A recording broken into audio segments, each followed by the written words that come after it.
So good morning and welcome to the launch event of the Data Week 2022.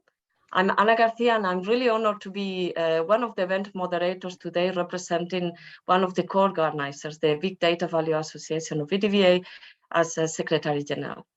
Today we kickstart the Data Week, and we know the main theme that we have selected this year is towards an innovative, trusted and fair European data economy. So this theme will guide us through the overall conference. So it will be as a journey that ends actually in Naples on the 8th and 9th of June. And this topic is really a very relevant topic for our members. And also we want to address this together with our collaboration partners or cooperation partners as well. I would like to thank all the organizations that really have helped to make the Data Week happen. So the Data Week is a community event, as you know, so it's organized by the community for the community. And it's an honor for BDVA to organize this together with its own community of hubs, with the IS spaces, in particular represented by the EU Hubs for Data Federation. And Daniel will introduce the federation in a moment. I would like to also thank CA, Poznan Supercomputing and Networking Center, Engineering and Meditech Competence Centers for their special support in organizing the Data Week 2022. I would like to also thank the overall program committee and the organizing committee of this event, composed by professionals from all the organizations mentioned above, and also members of the board of directors and other colleagues from the community. And of course, my special thanks also to the BDVA team. So now I would like to give the floor to my colleague, Daniel from ITI. He's leading within the BDVA community the task force in IS spaces, and also he's the coordinator of the EU Hubs for Data Federation. Daniel, the floor is yours. Thank you, Ana. Thanks for the kind introduction. Good morning, everyone. Good morning from Valencia. Good morning from ITI. And thanks for the kind introduction, Ana. As you mentioned before, I am the coordinator of the project EU Hubs for Data. I am also the chair of the IS Spaces group of BDVA, which are part of the community that Ana mentioned before. I want to welcome you all on behalf of the EU Hubs for Data project, all the partners in the consortium, all the hubs in our community, and all the IS Spaces part of the group. For us, it's a real pleasure to see you all here today with us, because as Ana mentioned before, and also it's basically it's all about collaboration. One of the main objectives of our project, of our community, is to foster collaboration, to build community, to learn from each other in order to pursue common goals, which are basically the shaping of the European data economy and also the establishing of European common data spaces. Also, I would like to highlight the double dimension of this event, which corresponds to the double dimension of our project and of our community. On the one hand, the European dimension, what all of us are collaborating together towards those common goals, and on the other hand, the regional dimension that is represented by the hubs, by the IS spaces that will organize regional events during these 3 weeks during the Data Week. I would also like to emphasize thanks to the BDVA office and my colleagues involved in the organization of the event, who have worked very hard to build this ambitious format, this ambitious program, and this ambitious agenda, with the theme that Ana mentioned before, towards an innovative, trusted, and fair European data economy, and where we plan to organize all the discussion and all the presentation around 6 main topics that we think that are relevant for the whole community.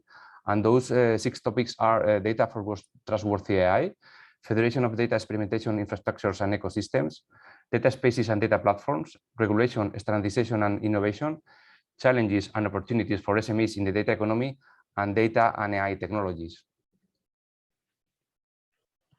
Thank you, Daniel. So now a very quick overview of the agenda of today. So this is the launch event of 3 weeks of a very interesting adventure with a lot of panels and sessions. So you can see now an overview of the agenda. So this is the launch event. It's a 3-hour event organized in a single track, and we are combining in the first part keynotes and speeches from policymakers, industry representatives, and research and innovation experts. So that's what is happening in the first half. We will pass immediately to introduce to them, and then after the coffee break, we will move into a roundtable addressing the central topic of the event and linking the theme to the Federation of Big Data Innovation Hubs. And we will also have good explanations about what's happening in the next 3 weeks, how to engage in all these local and European activities that are happening, and also how to engage with our final event in Naples. And now, Daniel, maybe you can provide some housekeeping rules to the audience before we introduce our first speaker today. Thank you, Anna. Yes, of course. I guess that at this stage you are more than used to those housekeeping stuff, but just for you to be aware of that. In principle, the audience, as you might imagine, you can interact through the B2Match chat, but during the keynote, we won't take questions from the audience, okay? However, if you want, you can post your comments and questions in the chat, because maybe some speakers could attend or could address them directly through the B2Match after their talks, okay? Of course, you are very in the panelist session. You are welcome to interact with the panelists in the discussion, and the moderator will invite you later on to post questions and comments to be discussed during the debate. And the same applies to the slot where we will explain the agenda and the overall data week. Finally, my last remark: the event will be recorded, but we think that it will be a very nice output from the whole community, and later on it will be published in the channels of BDBA and the project you have for data. And I think that this is all from the introduction part, right, Anna? And with no more preamble, I will give the floor to the first keynote. So we have the pleasure to have with us Prefect Renaud Vedel, who is the coordinator of the National Strategy for AI, co-chair of the AI Steering Committee from the French government, and he will provide the perspective from the French presidency of the EU. So, Mr. Renaud Vedel, so the floor is yours, and again, welcome to the Data Week. I'm very happy to have you here. Hello, Daniel. Hello, Hannah. Hello, dear European friends. Thank you very much. I'm very delighted to be here. As you know, this semester has been a very tense agenda for the EU in the field of AI, data science, and data exchange and platforms. It has been the semester where the Digital Services Act and the Digital Markets Act have been finalized, and it's really a very important step in order to regulating platforms and ensuring equality in the economic domain. Also, the European Commission, and I salute Ivo Volman, has issued its proposed regulation on the Data Act, the rules on fair access to and use of data. It's the second very important document after the data governance regulations that aimed at facilitating data exchanges. And this act will clarify the value that is generated from data, and especially the value generated by the Internet of Things, which is coming and growing, and also the co-generation situations where data has been co-generated by many people or users, and the current state of the law does not always provide clarity. So it's very important to the economic future of Europe that we solve these problems. But I will mainly focus today in the progress of the AI Act, which has been a very important topic for the French presidency of the EU, along with the Commission and all member states. As you may know, this text was issued a year ago in April 2021. It has already been worked on by the Portuguese and the Slovenian presidency, but no less than 11 working party telecom committees have been held since the beginning of January in order to very examine in depth this text, which is quite complicated as the technology is complicated, and regulating it is also complicated. I would also like to mention the very interesting paper that has been published 10 days ago by two civil servants of the Commission, two researchers, Gabriele Mazzini and Salvatore Scalzo, which is called the Proposal for the AI Act. And they have very clearly detailed how this act is taking place within the larger European legislative framework, and how and why the classification of AI systems as products has been chosen. It's the essential features of the new legislative framework, which is quite horizontal, but also a system that leaves place to decentralization and specification in sectors. It's very important, and it's the fundamental regulatory model of the EU. And the AI Act does not come on virgin ground. It has to adapt and to take its roots in these frameworks.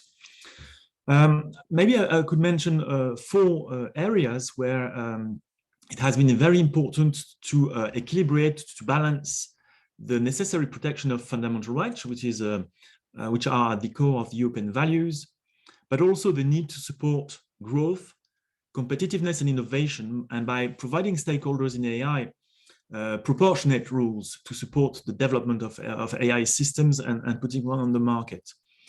The first very important topic was to clarify and maybe to be able to achieve a more precision in the requirements for AI systems, especially in the adjustment or clarification about some stringent or burdensome obligations to comply with. For example, as regards the quality of data, we know it's very important in contemporary AI, and also maybe in alleviation of the technical burden for SMEs, like in drafting technical recommendations. Also, it has been very important to know that when you deal with AI systems, it's not a checklist of obligation that you have. It's almost always the case that you have trade-offs with regard, for instance, like accuracy versus robustness or privacy versus fairness. So it was very important to clarify that in the text.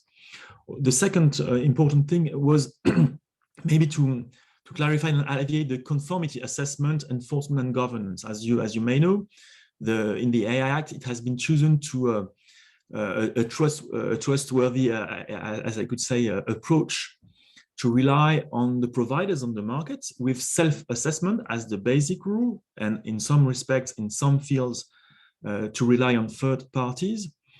And it was very important to help clarify and the procedure and the governance. For instance, the insistence of the new legislative framework, which I've just been talking about. Also, to have a more proportionate approach to market surveillance.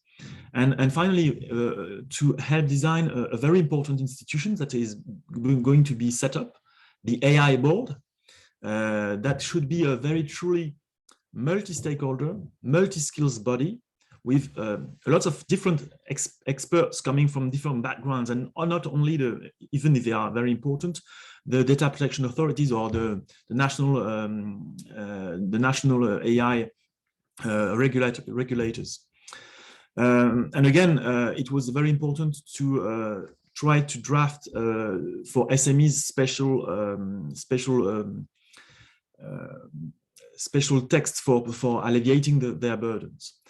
A very important debate that has taken root in the past year, I would say, is how to regulate clearly general purpose AI. And this is a very difficult and daunting task, because general purpose AI or these large auto-supervised models are quite a new technology, now getting to the market.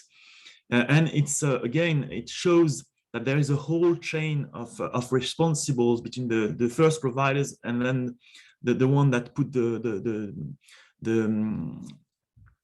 fine-tuned models onto the market.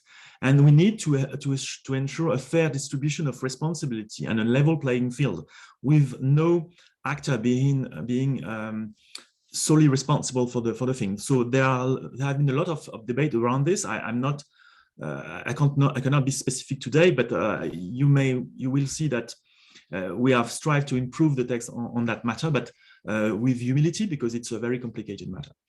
The third dimension, very important, would be the measures in support of innovation. And there we really need in Europe, as we are the front runners, to create a real innovation-friendly and future-proof system with AI regulation sandboxes that are not only test beds with competent authorities on a controlled environment, but sometimes when required, when something is new, when something needs to be tested with iterative exchanges with the market. So we sometimes need testing in real world conditions, and this is very important, and it has been very important for the French presidency. And finally, of course, innovation is AI is never almost a sole quality of a product or a service. So we really need this text to be closely interconnected with other legislation in order to be efficient. Because when firms provide AI systems embedded in products, it's not for the sake of AI, it's always for the sake of the product or for giving services to a client or a customer. But I would say that this text has been is very difficult, and it will not be the end of it. It will probably take some more time to be able to reach a satisfactory level, and so that's why we will pass on to the Czech presidency the draft. And also, I would like to mention that the European Parliament has started to go deep into the text with the two main commissions that have been designated, the internal market one, the IMCO, and the civil liberties, the LIBE one, with Brando Fenifei and Dragos Tudorache. And also we have to signal the very interesting Voss report, which was very keen on insisting on innovation and marketization. So to conclude, I would like to say that we will not, and we are not alone, and definitely we will probably need to be open to more discussion in the international world, because AI auditing needs to take into account the international value chains. That's why the recent, it's very recent, it's from May the 16th, so 10 days ago, less than 10 days ago, the very important announcement by the Commission that in the Trade and Transatlantic Council, AI would lead to both parties, which is the US and the EU, to discuss the implementation of common AI principles and a joint roadmap on evaluation and measurement tools for trustworthy AI and risk management. So this is a very important thing to us as a member country and as the current presidency, that of course trustworthy AI systems developments, risk management would need to have a common approach. And we have noted a very great interest, all the work of OECD and NIST in the US. Well, that was for the actuality of AI and the regulation in the French presidency. Thank you very much for your attention. So thank you very much, Renaud Vedel. So really, I appreciate very much that in addition to show how busy we are with all the data files, you brought up the aspects of the AI Act. So AI is equally important to our community, trustworthy AI. So we work closely with data and AI. So really to get this update from you on the evolution of the AI Act is really important to us, for us. So thank you very much. And also we collaborate quite closely with your community, with your national initiatives in this topic, and we will continue collaborating. So we are very pleased that you were with us today. Thank you very much. Now we'd like to give the floor to our next speaker. So we go from the French presidency to the European Commission, and I would like to very much welcome Ivo Wollmann. He's director at DG Connect of the Directorate G, the Directorate on Data. And we've been collaborating for long already, Ivo, and we really thank your presence here today. And what a time for data today. We are in the middle of a revolution. So thank you for joining us, and the floor is yours. Yeah, many thanks, Anna, and thanks for inviting me to this event. And actually, thanks to the Big Data Value Association and EU Hubs for Data for organizing this event. Now, let me start with a few words about the work of the BDVA. Since it started in October 2014, it really has proven its value. It has given essential input to the Commission for drafting work programs for Horizon 2020 and Horizon Europe. And it has helped coordinate a portfolio of 68 projects. So that has helped us really to make several steps towards a European data economy. Now, with the BDVA, you really have built, I would say, a vibrant and passionate community of data stakeholders, researchers, scholars, large companies, SMEs. And what's also important, you have also contributed to policies, and thank you for that. Now, in particular, the support for the data strategy. The data strategy was launched in 2020, and it had a vision behind it. The vision is that of a genuine internal market for data. And there are a number of characteristics of that internal market for data. Well, data should be flowing. It should be flowing across borders and across sectors. Secondly, there should be ample of data available for use. Thirdly, very important, we have to handle data in line with European rules and values, including privacy. And then last but not least, we need a clear framework about who can access what data under which conditions.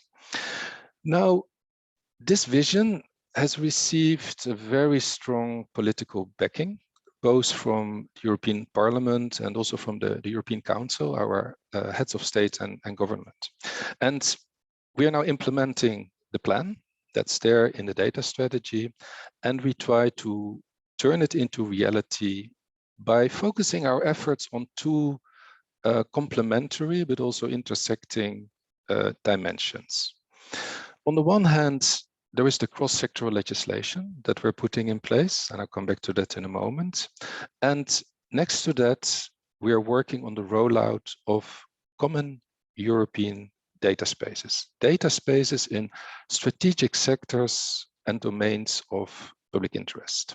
Now, I'm actually quite pleased to say that we're making progress in implementing the data strategy, and we see that concretely with the finalization of the Data Governance Act. It was the first big instrument we put on the table, and a little over a year after it was proposed in November 2020, the European Parliament and Council actually reached a political agreement on the text, and it's now being finalized. Now, from the perspective of the Commission, the speed with which the Data Governance Act went through the system is a real signal that we go into the right direction. It's also a signal that the politicians have understood how important it is to act now to make sure that Europe has its place in the data economy. Now, what does the Data Governance Act do? It sets out a legislative framework to boost voluntary data sharing. And how does it do that? It basically regulates the organizations that bring demand and supply of data together.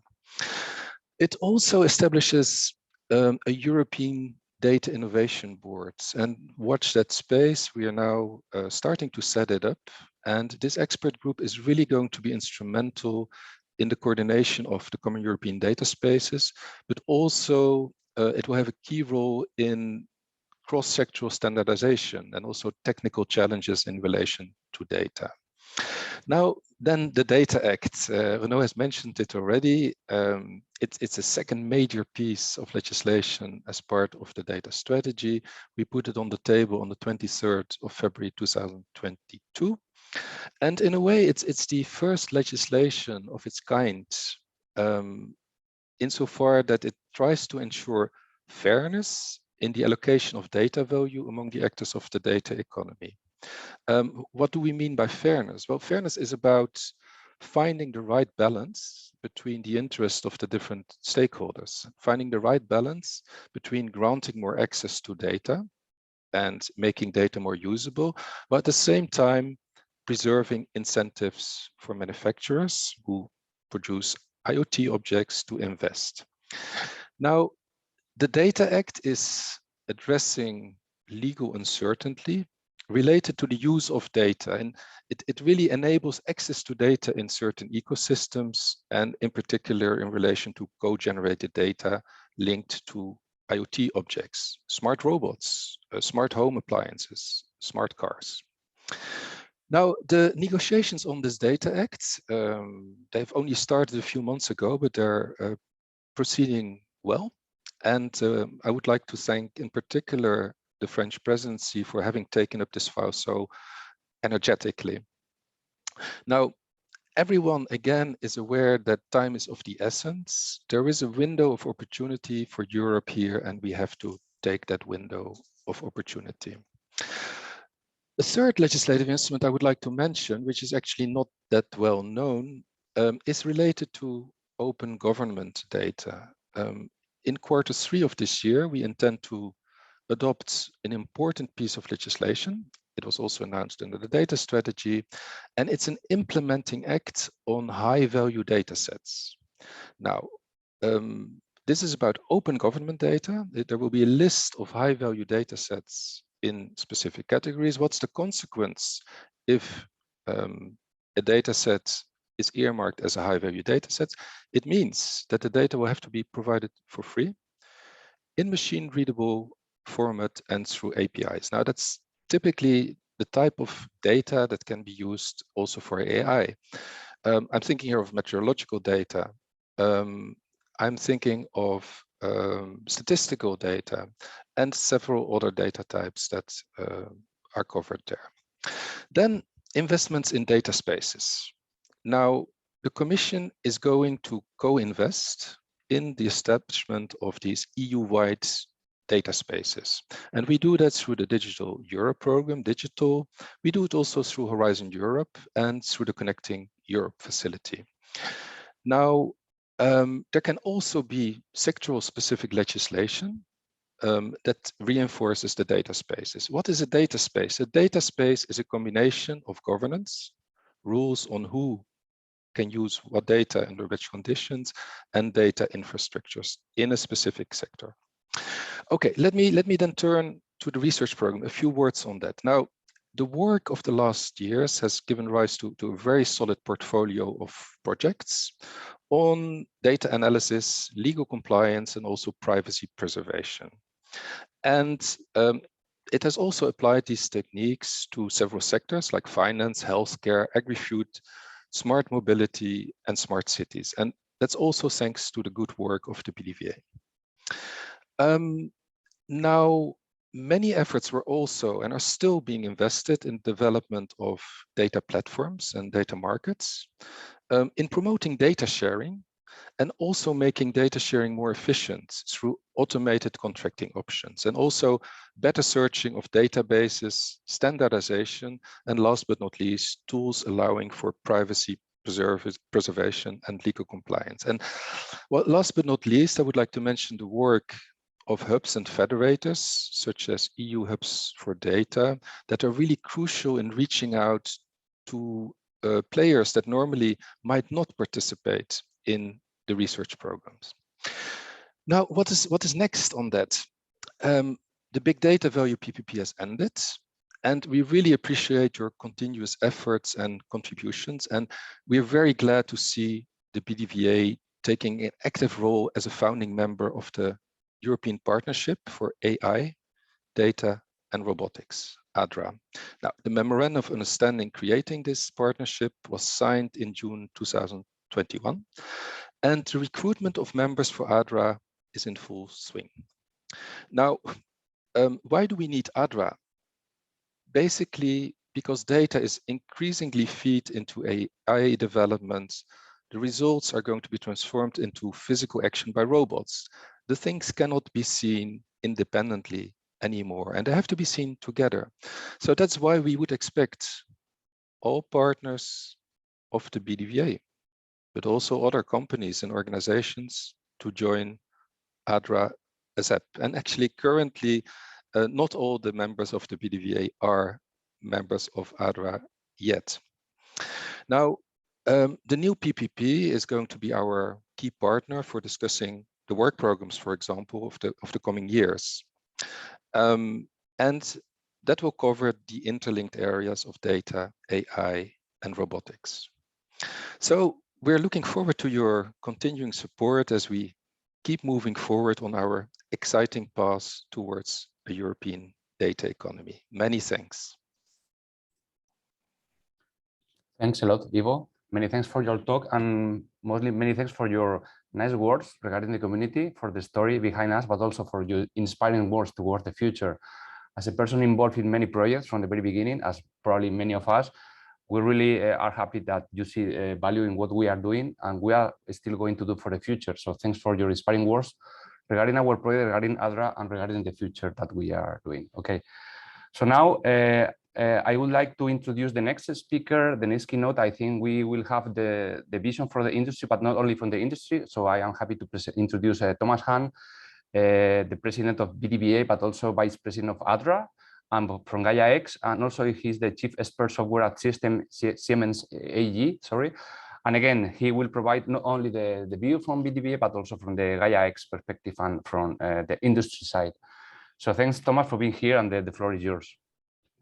Many thanks, Daniel. I hope you can hear me, and yeah, perfectly. You can see now my screen, hopefully too. Yeah. Just okay, perfect. And many thanks for the introduction. Yes, Thomas Hahn from Siemens, taking care for IoT aspects from the technology perspective, but also from the business and scaling up aspects. Industry 4.0, natural for a company like Siemens, but also AI and data. So the internal and external, as you said, I'm president of the Big Data Value Association, vice president of Gaia X, ADRA, and in standardization for this. Today, I want to speak a little bit, and my apologies, coming from industry, I have also to provide some examples where data, where to create value out of data is needed, where data spaces are needed. You will give a good explanation about the data space. And I will now show a little bit of use case or two use cases why this is needed also across the different parties participating in a data ecosystem, but also addressing a little bit the cross-sectoral approach. So my structure is from my speech a little bit about BDBA. Thanks to Ivo, he said a lot, but I will show a little bit the journey, what we have done. Then, as said, going into details a little bit about technology use cases, how this is fitting together. Nobody can do it alone. iData and robotics partnership is mentioned, but also regarding the data spaces, data space business alliance, we are shaping also an other initiative to get it holistically done. And last but not least, also we have something to do, and maybe to give you some food for thoughts. But nevertheless, let's start. Hopefully now my slide is going forward. Yes, a little bit about the Big Data Value Association. I can make it very brief. Thanks to Ivo, 2014 founded, we have done several initiatives all around, and several initiatives and several project starters. Members are half industry, half academia, and touching, from the technology aspects, from the regulation aspects, AI Act, Data Act you mentioned, let's say the data and AI environment, which we see on the top, but also very active inside, for example, standardization, trustworthy AI, what was mentioned before, also from Renault, where we have a close collaboration with the respective standardization bodies in Europe, but also link, there was NIST mentioned, also to other initiatives. That's, let's say, where we are. And when you're looking at the bottom of the slide, a little bit the journey, we are starting with big data value. I think the value is always important because data per se is good, but to create value, to create impact out of the data is highly relevant. We have started as founding members the AI Data Robotics Partnership with partners from the AI communities and Claire Ellis Euro AI and Euro Robotics. Important because on the one side you have the data infrastructure to calculate the value out of the data with methods like AI, but you have to do it somewhere. You have to store the data, you have to calculate the data.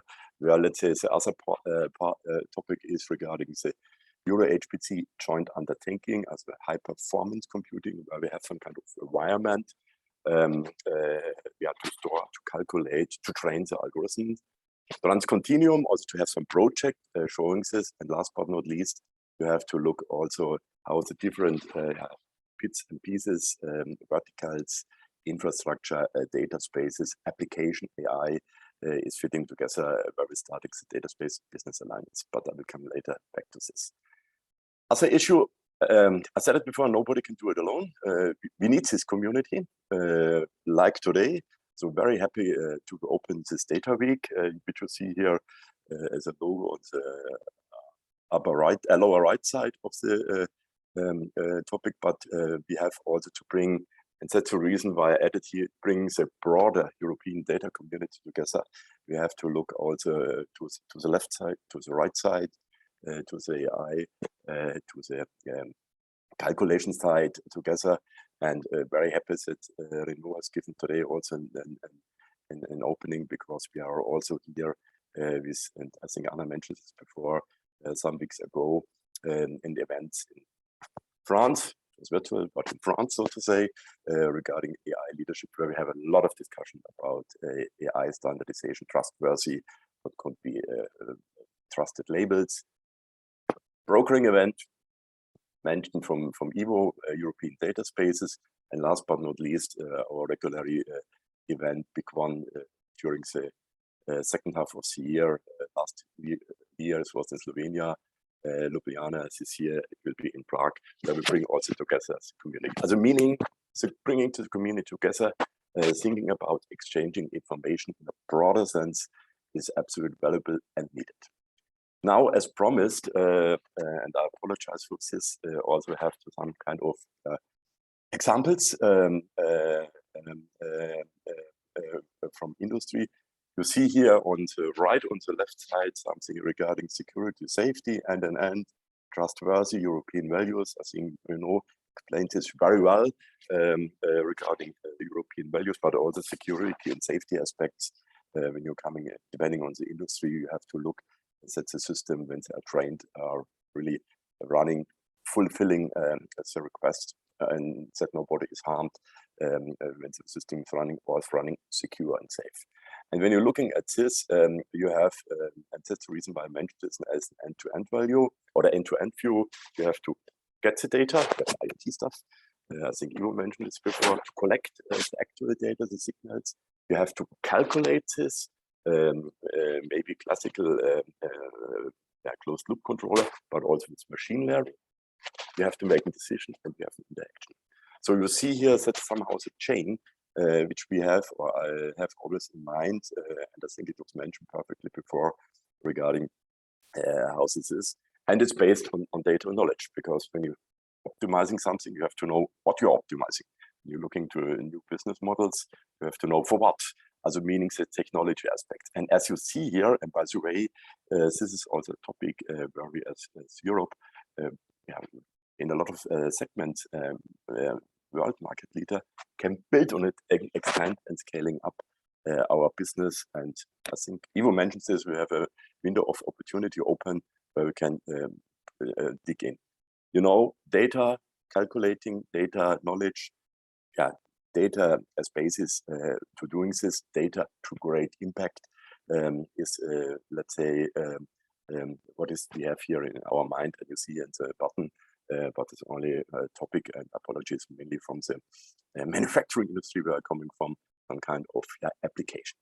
But to make it very concrete, and Ivo mentioned also the data spaces, only to give you only two examples, you know, there are a lot of examples available, why this is necessary. You know, when you're looking at the product carbon footprint, you know, industry, there's a significant part of the CO2 emissions is coming from industry.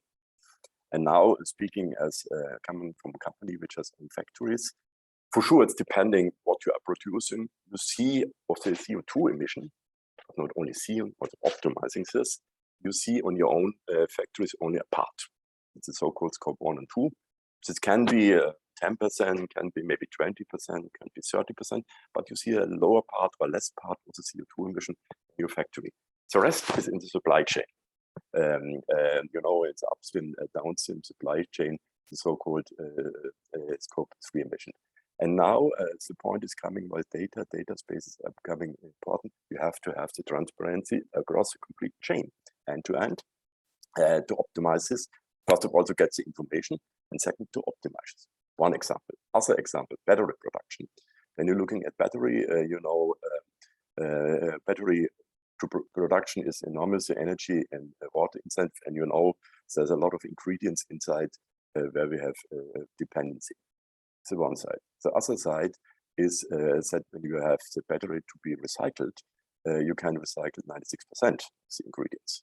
And now, again, when you have complete overview about supply chain again, about how the battery is produced, how you can recycle this in an optimal way, thinking during the production about the recycling, you can imagine how important it is to get here, say, transparency, data transparency across the complete value chain.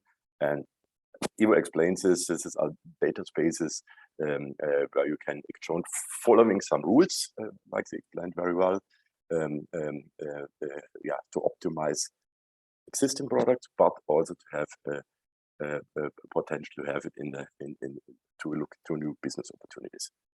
Nobody can do it alone. By chance, the data spaces, which is some of the linkage between the infrastructure and the applications. We are very active with partners like GaiaX, IDSA, and Fiverr, SBDVA to have this data space business alliance applied also for some calls cross verticals for the European data space initiative, because it's highly relevant to target this. We have on the top, all the AI stuff. Ivo mentioned the AI data and robotics partnership, and you have the cross-sectoral, and my apologies when I'm a little bit focused more on the manufacturing part, is on the top where you have the application and the verticals. And scaling up, because doing this in similar pieces, it's nice, but we have really to look how we are scaling up the topics.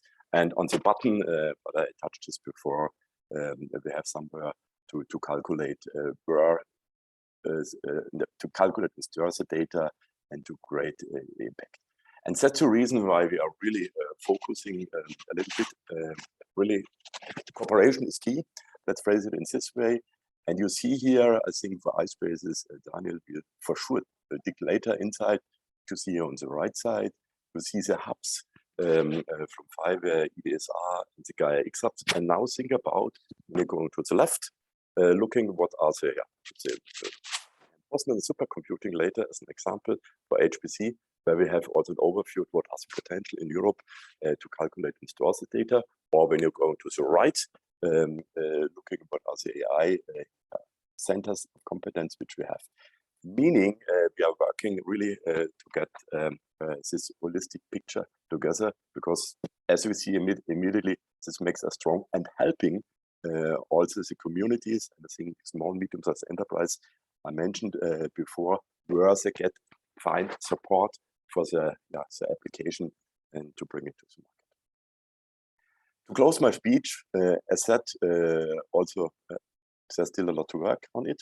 Technology, standardization, also legal questions about AI Act, the rights which are linked to the data, the IPs, the Data Act, business model. I've touched before, improving existing businesses, but also tapping opportunities for new businesses.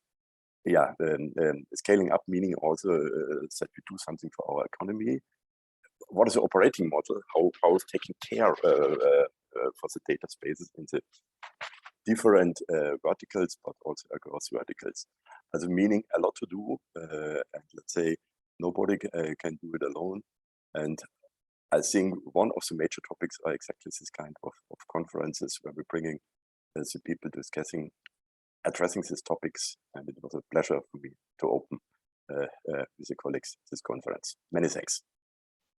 Thank you, Thomas. And of course, you are the boss. But I want to also, on behalf of the overall community, to thank you for always bringing this holistic perspective to us, and also the role that you are taking in building these collaborations and really linking our community to other communities. And you put the example of Data Spaces Business Alliance, really very good example of how cooperation from existing communities can be taken forward. And always I have to say, Thomas always really looks from a very neutral perspective of how we generate value for Europe, value for our companies, and that's a great driver for us. So thank you, Thomas, and also for your very comprehensive presentation. Now I would like to give the floor to Laura Orcina. So Laura is a General Manager of ITI. And Laura, with you, I have had the pleasure to share the panels and different activities. For me, it's a great honor to have you here today. I think to this panel, you also bring, you are one of the speakers bringing the viewpoint of a competence center, regional competence center, really those that are making difference with the local regional community. So please, Laura, the floor is yours. Thank you very much, Anna. Well, you can see and hear me. We can see you and hear you, and we were, yeah, perfect. Okay. Yeah, very good. Okay, thank you very much, Anna. It's an honor to be here today, once again, opening the second edition of Data Week. First of all, let me introduce myself. As Anna said, I'm Laura Orcina. I'm the General Manager of ITI, a Spanish private technology center for research, development, and innovation in ICT. Well, since 1994, our research and development has focused on the needs and problems of companies, seeking technological solutions that respond to social and economic challenges in order to improve industrial competitiveness, fostering a more intelligent and sustainable society. From the beginning, ITI's work has been closely linked to digital technologies that make it possible to carry out an intelligent analysis of information. Today, the more than 280 people who are part of ITI work around the exploitation of data from different aspects: data collection, cyber physical systems, reliable data communication, cyber connectivity, traceability of processing data and distributed storage, cloud computing, process management and advanced analytics in massive data, big data analytics, database process optimization technologies, and database prediction, simulation, and decision, artificial intelligence. Well, our work is based on a strategic research and development framework around data that we call the Data Cycle Hub, and has allowed us to position ourselves as a reference in Valencia, in Spain, and in Europe. In this sense, ITI's Data Cycle Hub has been recognized as a DIH in artificial intelligence and big data by the European Commission to us 4 years ago. We also lead and coordinate in DIH, that's the European Digital Innovation Hub candidate of the Valencia region. We are proud members of the Big Data Value Association. We are founding members and also part of the board of directors. Well, we are the only Spanish representative in the board of directors of Gaia-X. We are also part of its IoT, etc. And well, we are chairs of the BDVA iSpaces group, and that's where everything started 8 years ago in 2014. The collaboration between the iSpaces led us to the EU Hubs for Data project, a project coordinated by ITI, and one of the main reasons why we are here today, or at least why I'm here today. Well, we usually refer to EU Hubs for Data as a European project, but the truth is that for us it's much more than that. It's the reference in big data innovation and experimentation. EU Hubs for Data aims to build a European federation of data-driven digital innovation centers. Based on the promise global catalog, local offer, it will ensure that from the respective regional ecosystems, SMEs and startups have access to a global catalog of federated data sources and data-driven services. In this way, companies across Europe will be able to access the latest developments in data analytics and advanced big data assets. Last year, at the same event, I presented the main objectives of the project. Well, these were indeed ambitious challenges, but I'm pleased to report that we are on the right track. Well, let me share some facts. We have gone from 12 partners DIH covering 12 regions in 10 countries to 30 digital innovation hubs covering 30 regions in 20 countries. The basis for collaboration among all the digital innovation hubs has been already established. the federated catalog, including services, datasets, and courses, and the basis for interoperability and joint service delivery are in place. 24 SMEs have been selected through 2 open calls. These companies are using the federated assets to solve real challenges involving real collaboration between digital innovation hubs. We are also working on an ethical and legal framework to assess critical activities of the project, like involving personal data, as example, and setting up the legal framework of the future federation based on the recently published European Union Data Regulation, Data Act, Data Governance Act, etc. Well, Jihad for Data is a consolidated reference as the European network of data-driven innovation hubs. We have established links and connections with the most relevant European initiatives. We can say we are contributing actively to the European data ecosystem. To sum up, Jihad for Data is allowing us to bring more value, more opportunities and knowledge to European SMEs and companies in particular, and to the whole European data landscape in general. Well, I would like to take this opportunity to congratulate all the people involved in the project, all my colleagues. That said, we still have a lot of work to do. We still have a way to go. We must lay the foundations for a real establishment and evolution of the federation, providing value to all involved parties and stakeholders. We must align with most relevant existing and new instruments appearing in Europe. We must consider, adapt, leverage on European data and artificial intelligence regulatory frameworks to establish the federation. We must contribute to the creation of European common data spaces and enable access to SMEs in our ecosystems to them. And we must walk these steps together. No matter where they are located, with the help and collaboration of the participating digital innovation hubs, SMEs will have access to the latest data developments at European level, democratizing the value of the European data economy. Data have and will have a transformational impact on the economy and society. And as members of this community, we'll have the opportunity to witness and be part of it. Well, I strongly believe the Data Week is a great opportunity to keep working together, to strengthen the European data economy and contribute to the objectives of the Europe Digital Decade. Well, I hope to see you all in person very soon, and thank you very much. Well, and welcome. Many thanks, Laura, for your speech. As you can imagine, for me it's a pleasure to have you all to have you here with us.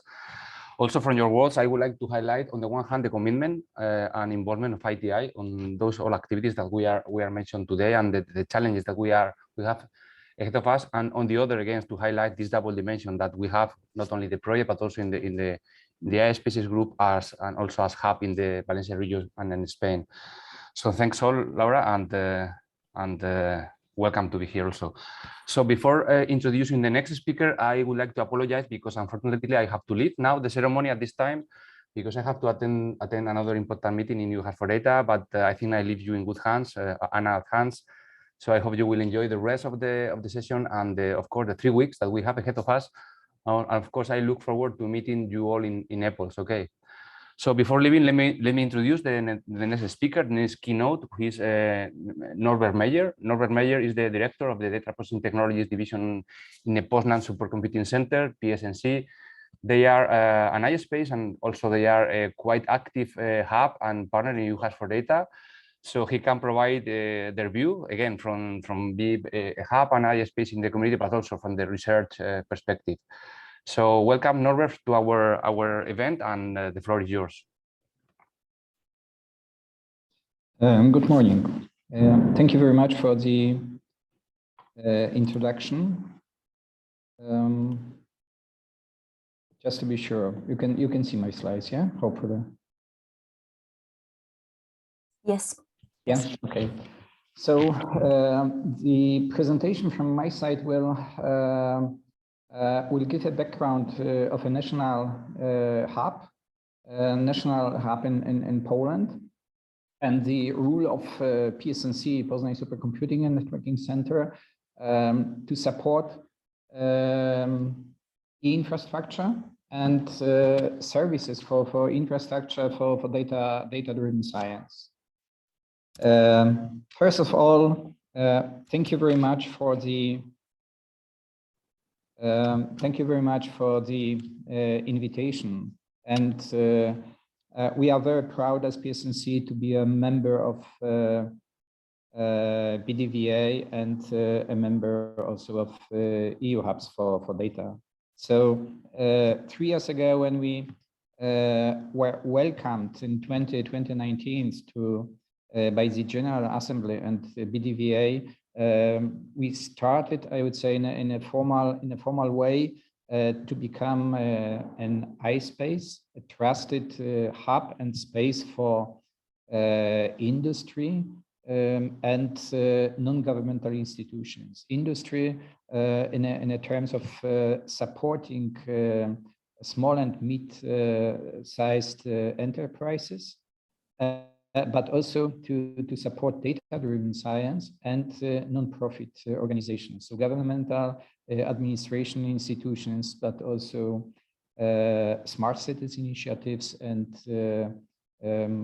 agriculture, smart agriculture institutions, entities in that area.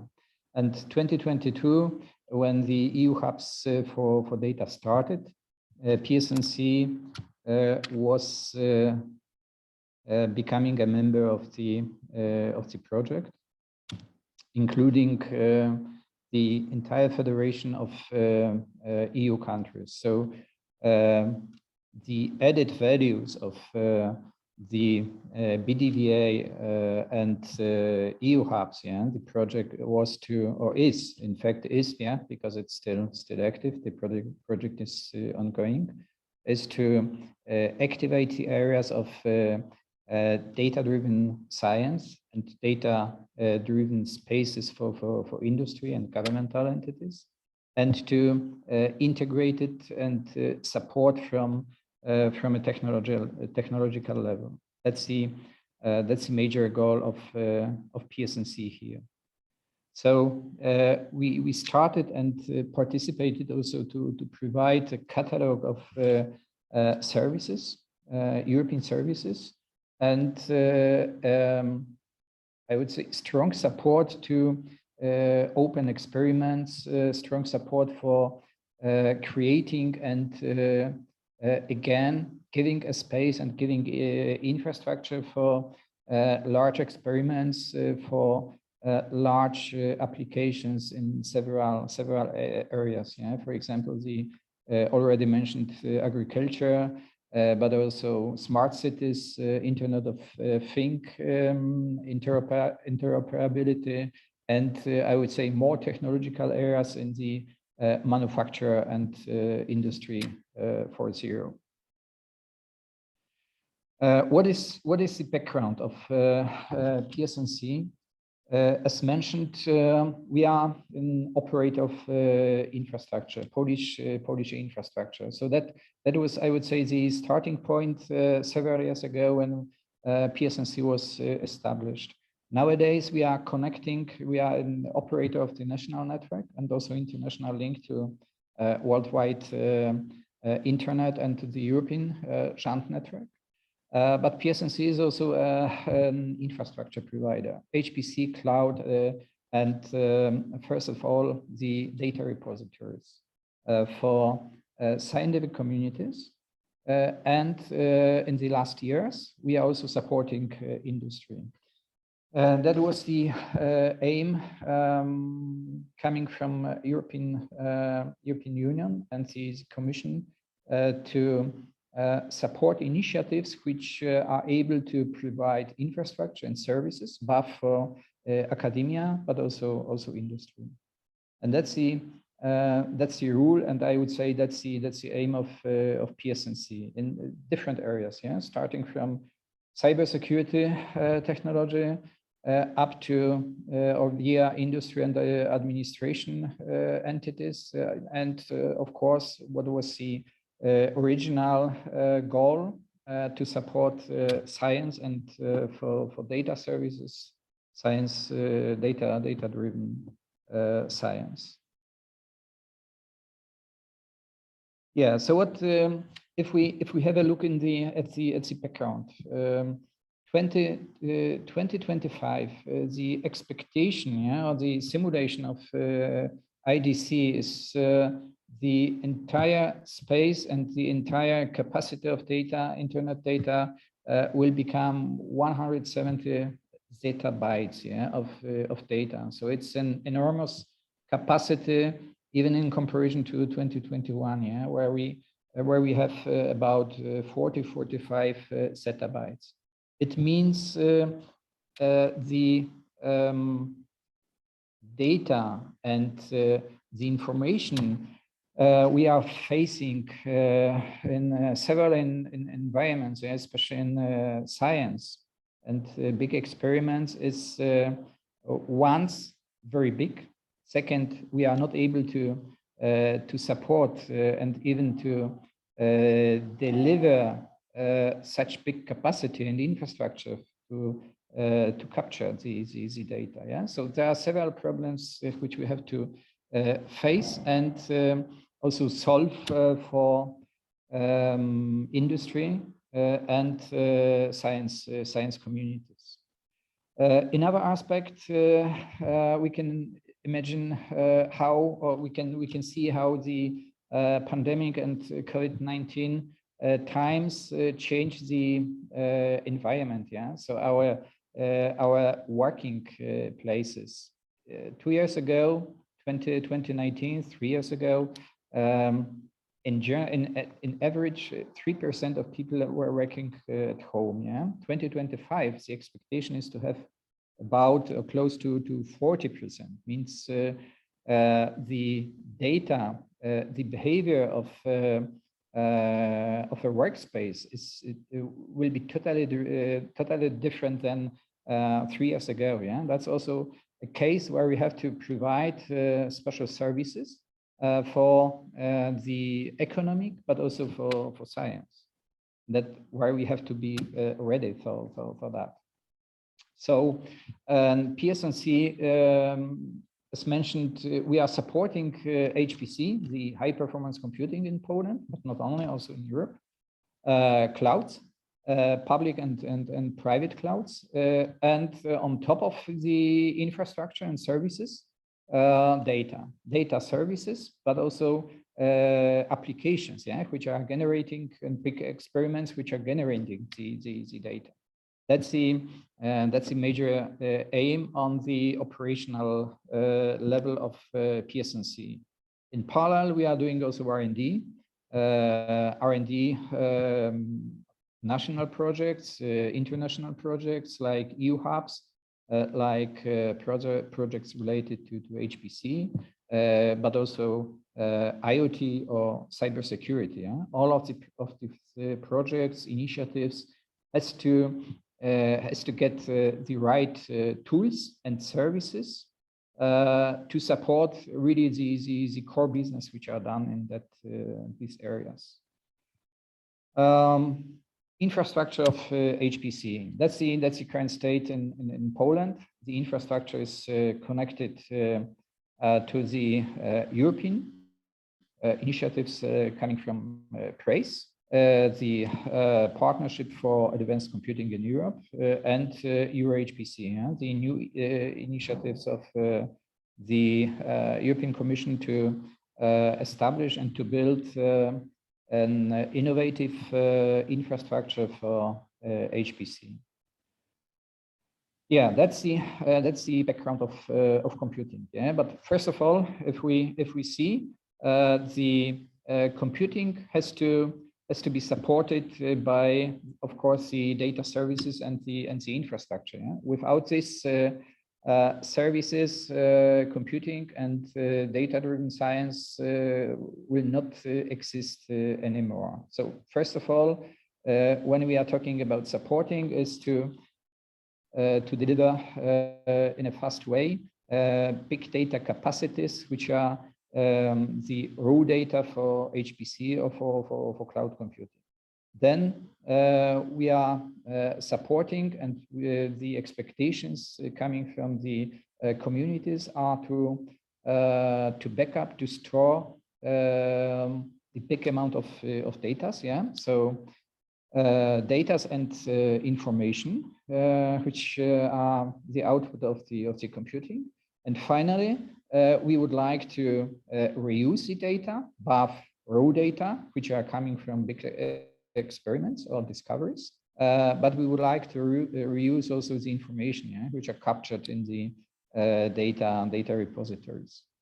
And that's the aim of a project, national project established by PSNC, but covering the entire scientific community in Poland. The project is called National Data Storage. So in initiative of several repositories, we have 11 repositories distributed around the national network, broadband network, and initiatives which is supporting HPC, data analysis, data science, but also supports in a way to provide machine learning tools and services in synergy with the European Open Science Cloud. Yeah, so that's the NDS is a window to also to from Poland to European EOS. Data lake, that's the approach which is behind the national data storage. In terms of infrastructure, we are providing, or we aim to provide 1 exabyte of storage capacities on different levels. But on the other hand, you can see the requirements. Yeah, 170 zettabytes worldwide of data capacity, and 1 exabyte, which is where we are able to provide. The exabyte is a very large capacity, but in opposite to 170, it's only a minor part. Yeah, so we can imagine how many or what we have to provide in terms to support the big data amounts. So NDS is on one hand service provider, but on the other hand we are supporting big initiatives. For example, LOFAR, it's one of the S3 projects, a big community, radio astronomy community, with several petabytes and 3 repositories in Europe. It's in Jülich, Amsterdam, and Poznan. Another example of final users, the satellite system. Yeah, so roadmap, a Polish UV satellite system, again with very large data, and the aim to create repositories which are open for, I would say, open science, yeah, and which are open and compatible to the, for example, EOS activity. Yeah, so in summary, what NDS is, according on in parallel and supporting the iSpace and national hub, Polish national hub for the European purposes. It's a repository for data science. First of all, it's a catalog of services, and also a national window towards EOS. And that's the aim, yeah, to support the lower level, to support also the application level, and being a hub and iSpace from the BDVA point of view. Thank you very much. Thank you very much, Norbert. Really, I very much appreciate that you give us this complete overview of this of complete environment of data-driven science. I think we need to learn a lot for what data-driven science has done and take all this to really data-driven innovation for companies in the market. I think we also, from our community, we really need, we already doing starting and building these strong synergies with EOSC and getting all the learnings also to the at the end of the day, the ecosystem will be broader. So all the learnings from EOSC we need to also bring into our community. And also thanks for highlighting the value of being part of the community. I think for the community to have members like you is also an honor, and the ones that presented before. And we really very much appreciate the support of Poznan Supercomputing and Networking Center in organizing the Data Week. So thank you very much for being with us. And now I would like to give the floor to our last keynote speaker. So now we move mainly to research, and I would like to welcome François Terrier. François is Director of Research at CEA, and he's also the AI Program Coordinator there. So François, thank you for being with us, and the floor is yours. Thank you.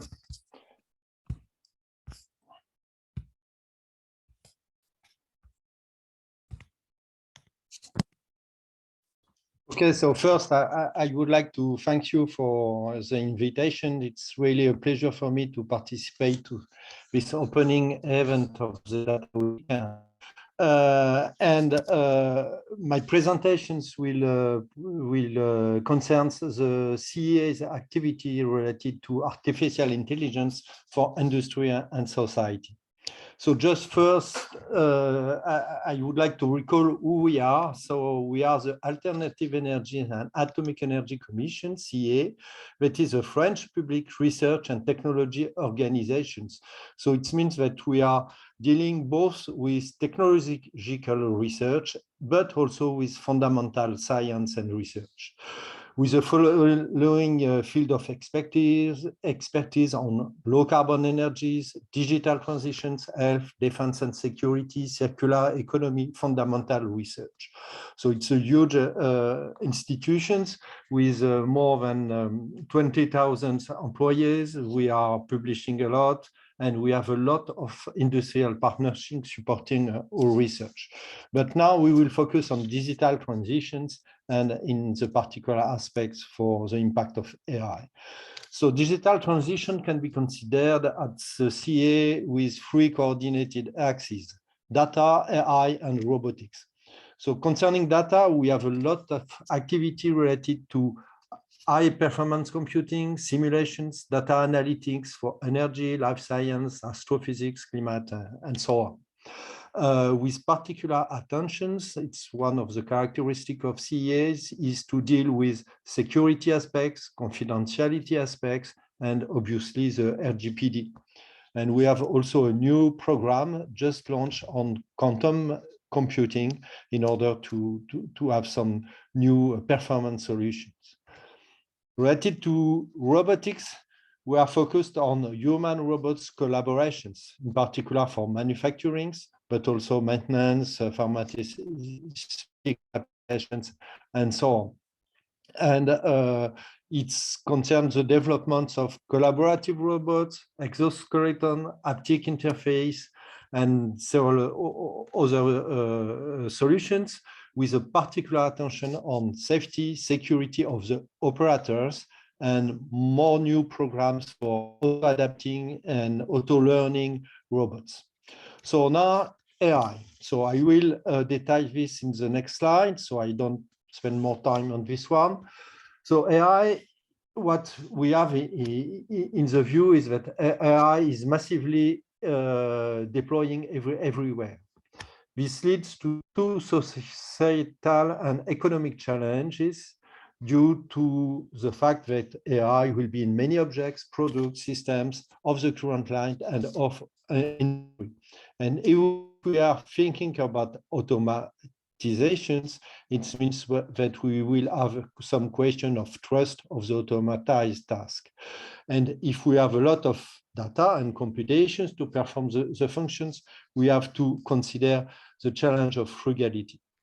And together with this, there is some new trends that consider that we have also to think going from cloud to edge in order to embed AI closer to the user. If we can perform AI closer to the user, it will open a larger set of possible and interesting applications serving the users, but it's deal also with new constraints and new approach. So if we consider trust, what is important related to trust is that is for us a potential showstopper.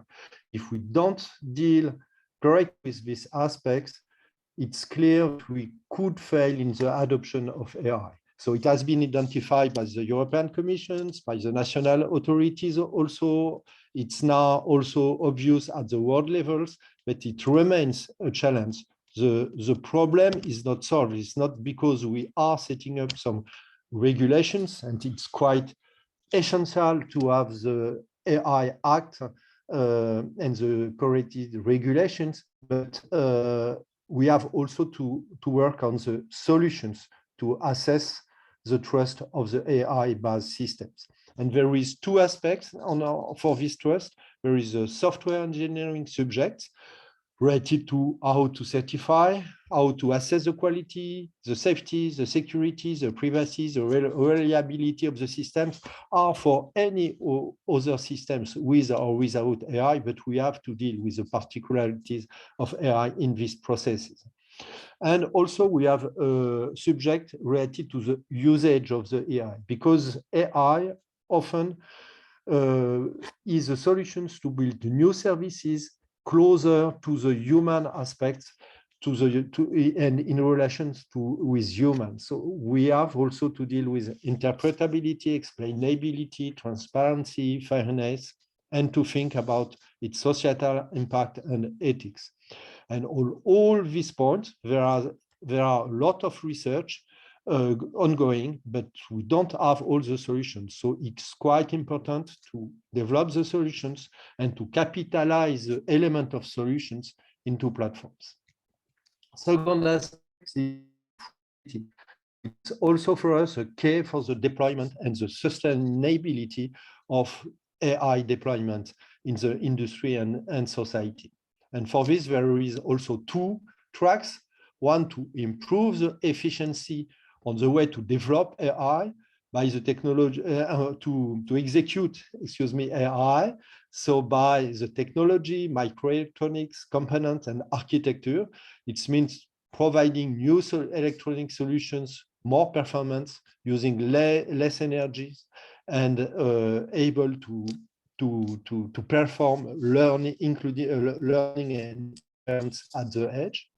And the second aspect is to reduce the learning cost by working on the algorithms level, by optimizing the models, and by introducing also new computing paradigms. It's quite important to have in mind that the research on AI is not finished with deep learning algorithms. We have to think beyond deep learning in order to have solutions with the same level of performance, but with less data required for the learning, less computations required to build the models, in order to provide more application opportunities, in particular applications related to management of rare events, as it could happen in health for some particular disease. And we can also think that there is some actions to do related to the regulations in these aspects. For example, toward definitions and developments of frugality indicators or labels about energy, data, and computations.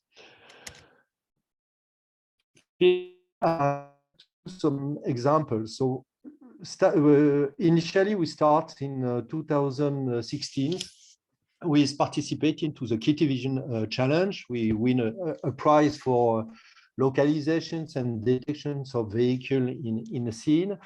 And we discuss with Valeo to set up some common labs in order to include these algorithms and these applications to assist the driver. But beyond the applications itself and the work on the algorithms, what we see now, 7 years later, is that it requires to think about the tool chain and a global view of the tool chain to be able to really propose an application embedded in the car. Because we have to manage the data and to provide some data engineering methods to annotate the data, to evaluate the quality of the data, to look for bias in the data, and so on. And we develop and use some internal tools, Pixano, which is now provided as an open source tool. We have also, obviously, to work on algorithms engineering. It means not only specifying the algorithms, but also maintaining, improving it, and so on. And as it will be in a car, we have to satisfy the certification for automotive systems and to provide some solutions related to trust. Also, as it is an embedded applications, we have to be very to take care about its deployment, its optimizations, and in particular to optimize the model size and the consumptions of the models, because AI model could be very expensive in terms of memory or resource energy consumptions that could not be compatible with embedding them in a car. And the car is not the smallest object we could consider. So we have a lot of things to do on this. And we use also an open source tools developed at CEA in 2D2. And to go further, to think about disseminating these functions in a lot of cars of various kind, high-level car, low-level cars. We have also to consider microelectronic solutions to have low-cost solutions with a high level of performance. So we see that, in fact, with a simple applications, some innovation on these applications, in fact, we have to consider a global chain of engineering of AI if we want to satisfy all the challenge required by its industrial exploitation. So just examples, to be short on three quite important programs we are starting at the CEA. One is already launched, is a program Confiance.ai. You probably know it. It's a program on trustworthy AI in order to set up a tool platform to assist the development and the certification of AI regarding the trustworthy aspects. CEA is involvement in this program is quite huge because it mobilizes more than 30 people by year, and we also provide inside the program several tooling bricks. So one in the next months on the basis of the 2D2 tools I mentioned previously, because we consider that the operational deployment of deep learning in embedded system is a key to open a lot of applications and a lot of possible business. And this deployment require a real capability to optimize the models and to deploy the models of different targets. And this is the objective of this project, is to automatically generate the implementation for various targets, and which we will try to be agnostic regarding to the target and to optimize the models with several magnitude of gain related to the footprints or the performance. The last project I would like to mention, it's more oriented to applications, but it's also quite interesting. It's a very large project regarding a law enforcement and agency that want to use AI against high possible threat. And CEA is lead of this project. It's a project of 20 million of budget, so a large project. 52 partners in a lot of European countries.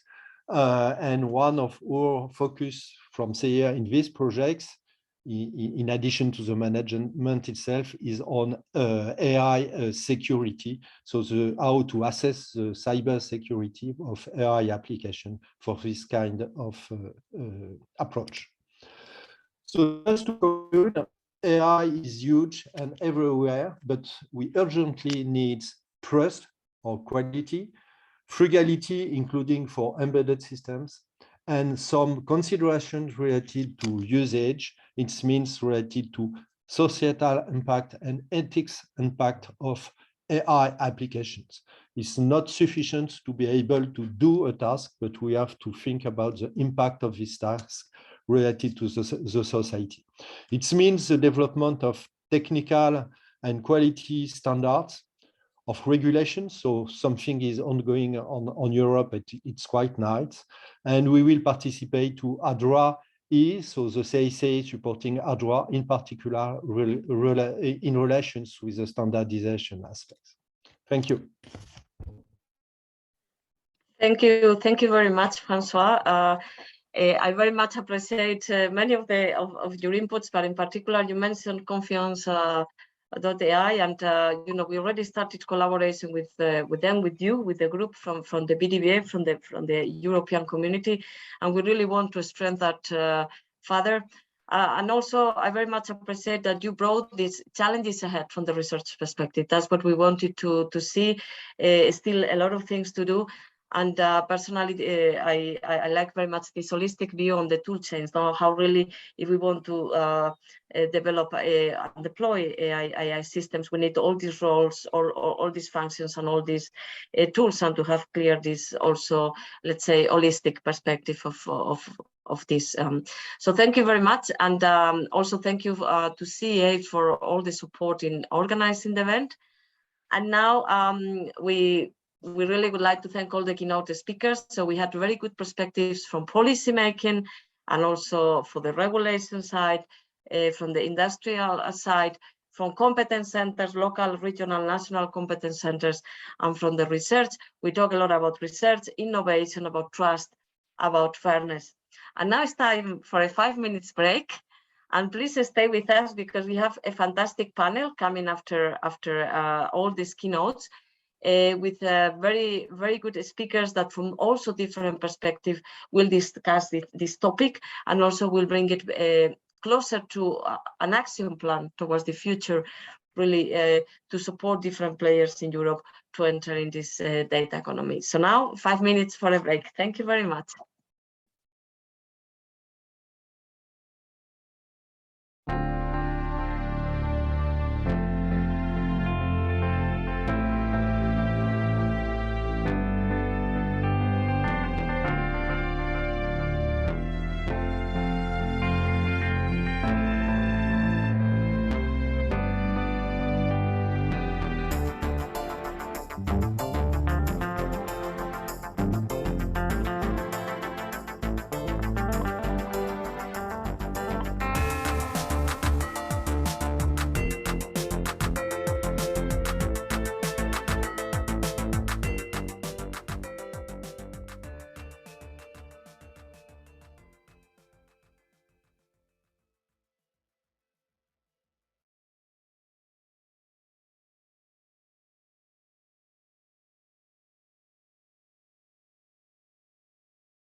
So welcome everyone. I hope you had a few minutes for a break or to grab your some fresh coffee. So we are back to our conference, and now we will move to the panel, a very interesting panel that takes the theme of the event towards an innovative, trusted, and fair European data economy, and links this with what is the role of the Federation of Data-Driven Innovation Hubs in making this happen. For this, I would like to welcome the moderator of this panel. So welcome Alexandra Garazzio-Gianni. And Alexandra has been part of the community for long, so I'm very pleased to have her with us moderating this important panel. She's project coordinator at the Leibniz University of Hanover, and she's coordinating several of the projects of the portfolio linked to the Big Data Value Partnership, but also, as I said, she has been involved in many different activities with us, and she continues. So Alexandra, thank you. I give you the floor back so you introduce the panel and all our panelists today. Thank you very much, Anna.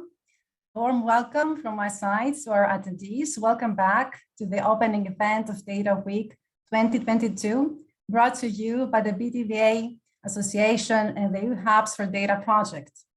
Our panel discussion focuses on the role of the Federation of Data-Driven Innovation Hubs towards an innovative, trusted, and fair European data economy. My name is Alexandra Garazzio-Gianni. I am Program Coordinator for Innovation and Entrepreneurship at the Leibniz University of Hanover, and I will be your moderator today. Please make sure to add your questions and comments in the chat for our Q&A session later. To leverage the potential of data in Europe, the European Commission published in 2020 the European Data Strategy, a key pillar of the European Digital Strategy. Since then, many different instruments have been developed and proposed to achieve the objective of data transformation in all sectors of the economy, and leading thus to the creation of new opportunities for economic growth. Our panel today will discuss from different perspectives a plan of actions to address existing challenges with the objective to support SMEs and larger corporations. Moreover, our panel will address the role that the European Federation of Big Data Innovation Hubs, namely the EU Hubs for Data project, could have as a long-lasting instrument to support SMEs, policymakers, public-private partnerships, standardization bodies, industry, research, and society at large, combining a research-oriented and experimental approach for data-driven innovation with a focus on competitiveness and adoption.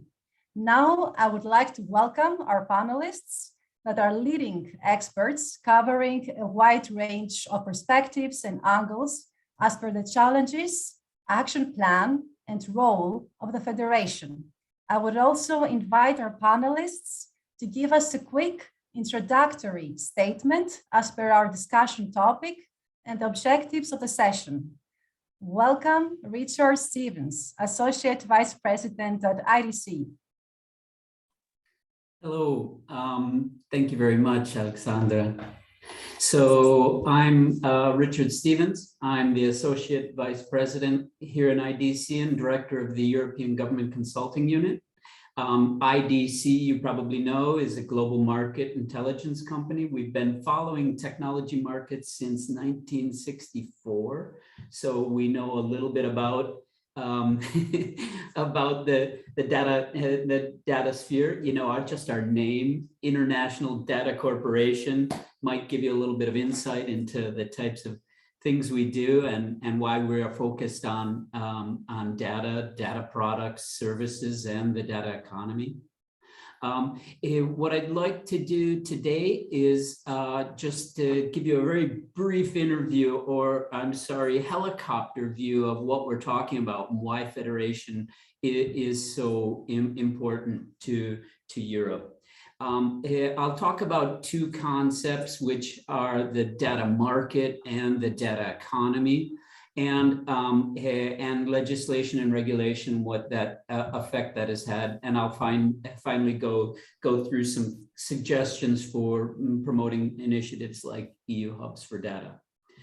The data market is that marketplace where digital data is exchanged as the result of the elaboration of raw data.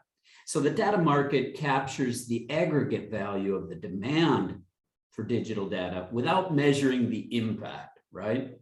So we don't measure the direct impact, the indirect impact, or the induced impact on the economy in the data market, just the value of the exchange of the data. Instead, if we want to talk about the effect of the wealth generated in the economy because of this exchange of data and the direct and indirect and induced impacts, then we're talking about the data economy, all right? Richard, this sounds great.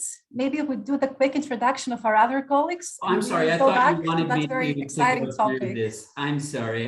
It's okay, no worries at all. We'll revert right back to that. Now let's welcome Antonia Kong, CEO at Trialog, with a quick introductory statement. I'm sorry, I didn't realize you. No worries. So hello, I am the CEO of Trialog. Trialog is a French SME.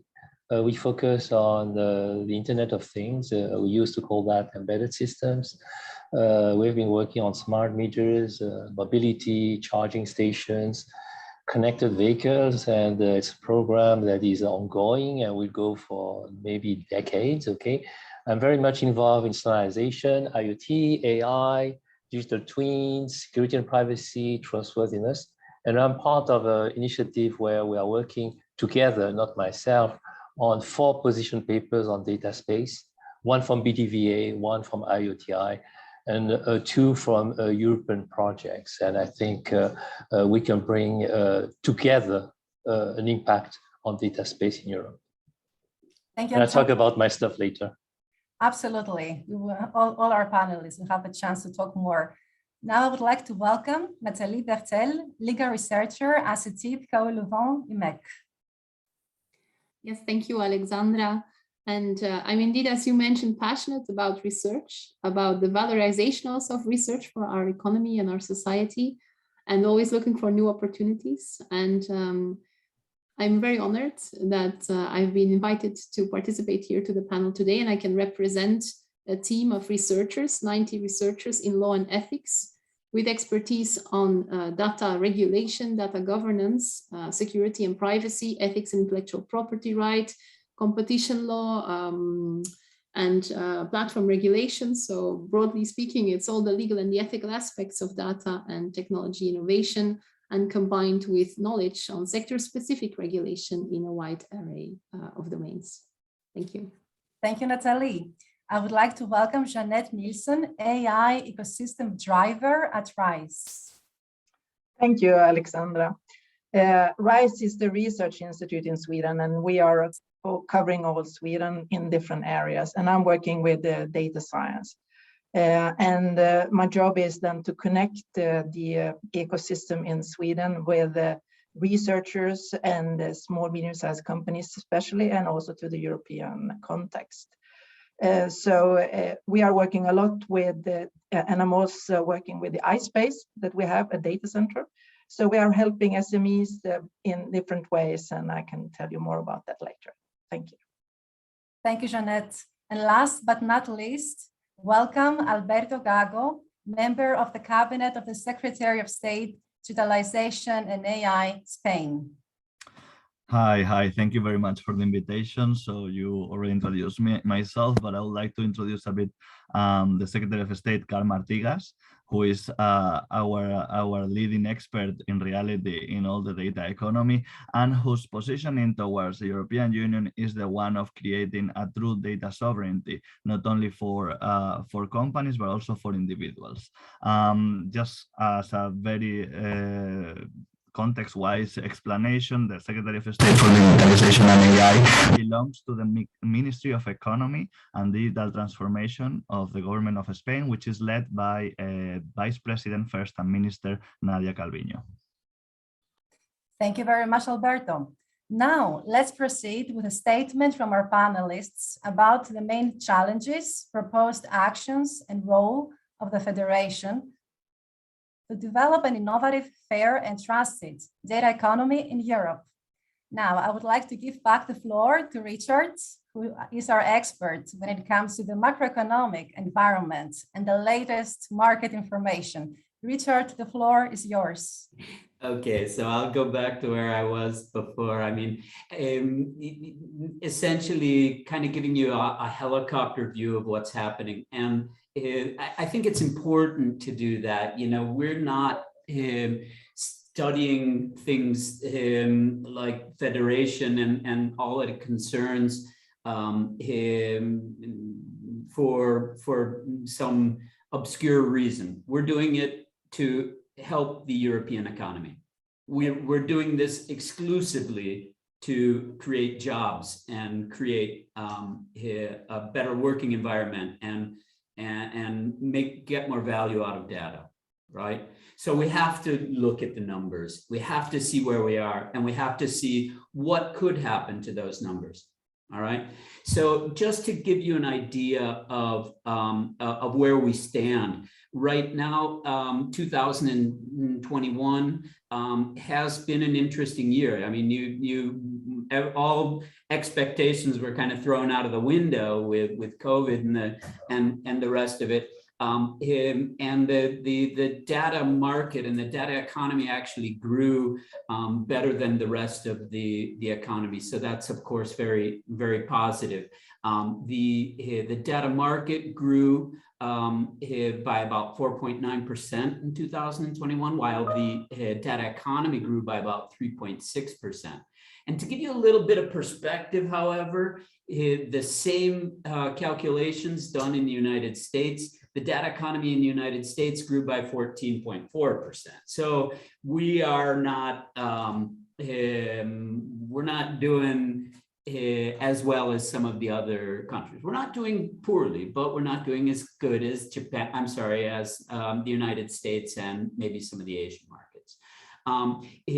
What that says is in 2021, we weren't able to, although the demand grew, the actual exploitation of that demand was not as good.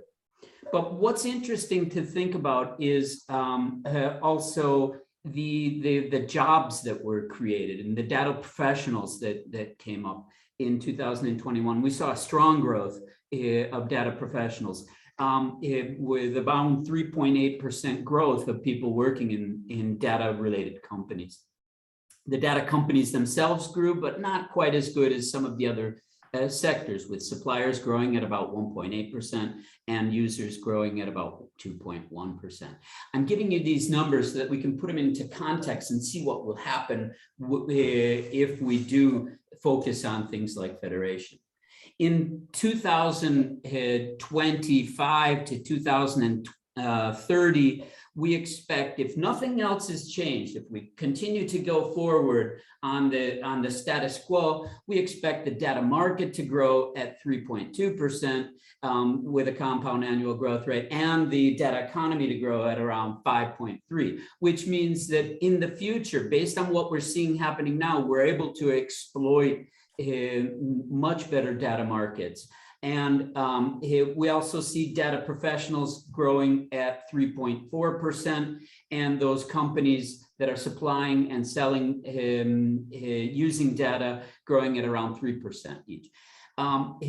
So that's if nothing else happens. But what do we see? What do we see in Europe? We see a really strong initiatives like today's conversation, but more on a more generic level. We've seen over the last couple of years a strong input from the European Commission and the research communities, and we've seen legislation proposed, and we're building on things like the Database Directive, the Data Governance Act, the European Strategy for Data, and now the Data Act itself.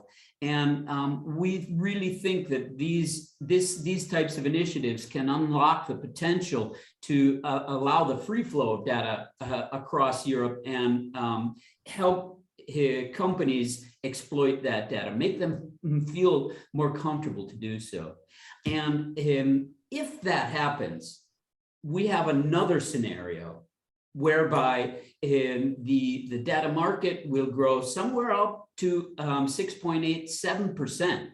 And the exploitation of that over 6.5%. So that means that thanks to this kinds of legislation, we'll be able to take advantage of data much more. More than anything else, the new jobs and data professionals were expected to see grow somewhere around 7%. And thank you so much. Thank you so much, Richard. That's very, very insightful. Let me just conclude by saying that it's exactly these types of federation activities that will push that. And things like EU hubs for data are driving this kind of standardization in digital sovereignty, in standardization, in business models and security. So this is what we've got to do if we want to see those more aggressive figures. We have to continue to push on this federation. Thank you. Absolutely. Thank you so much. I would like to invite Antonio to also share his perspective from the expertise of an SME, as well as per the role of standards and interoperability and how to engage SMEs in the overall interoperability world.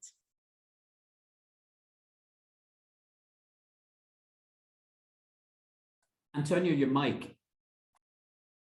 My mic was not, sorry, okay. So the problem is that we have an incredibly complexity of technology, but also incredible complexity of standards. And the way to get through this is what we call agreeing on an architecture of standards, where actually you can navigate more easily into those standards that are important. Okay. And of course, it's useful for everyone. It's a very generic requirement. But in addition, you have to provide hints to where SMEs can provide value, because they can focus on some aspect of standardization, provide technology and things like that. Okay, so I give an example which comes from the smart cities community and OASC, which invented the notion of minimum interoperability mechanism. Okay, and this is going into the right direction.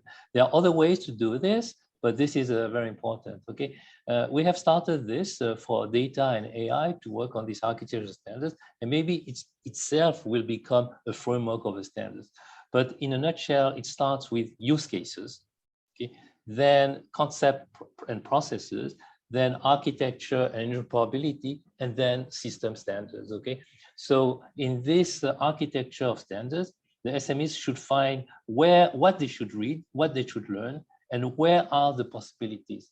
So there are trainings, okay, and there is, for instance, an association organization called SBS SME. I think it's with the help of the European Commission, which is doing those things. So they will need to include in this kind of architecture of standards, okay? And we also have to provide access to standardization in an easier way, okay? Hooks in implementation. So this is where standardization will happen, where in the technology you have hooks, where actually big companies are not so much interested to provide their values, but SMEs will have to provide their values, okay? And one particular example where those hooks will be particularly important is on cross-domain, okay? So we want to break the silo of having domain culture and have cross-domain interoperability and provide guidance on that. I think I'm stopping that, and I will answer questions later, okay? Sounds fantastic. Thank you very much, Antonio. I would like to give the floor to Nathalie to give us the perspective from the legal landscape in Europe. Yes, thank you, Alexandra. And as already mentioned, these ambitions of the data strategy, they require stakeholders in the data economy. And I'm particularly mentioning here, since we're in scope of the panel, the DIHs and their members. So it requires them to engage in innovative cooperations. And so challenges stem from the complexity of the legal frameworks that are applicable and that are governing these cooperations.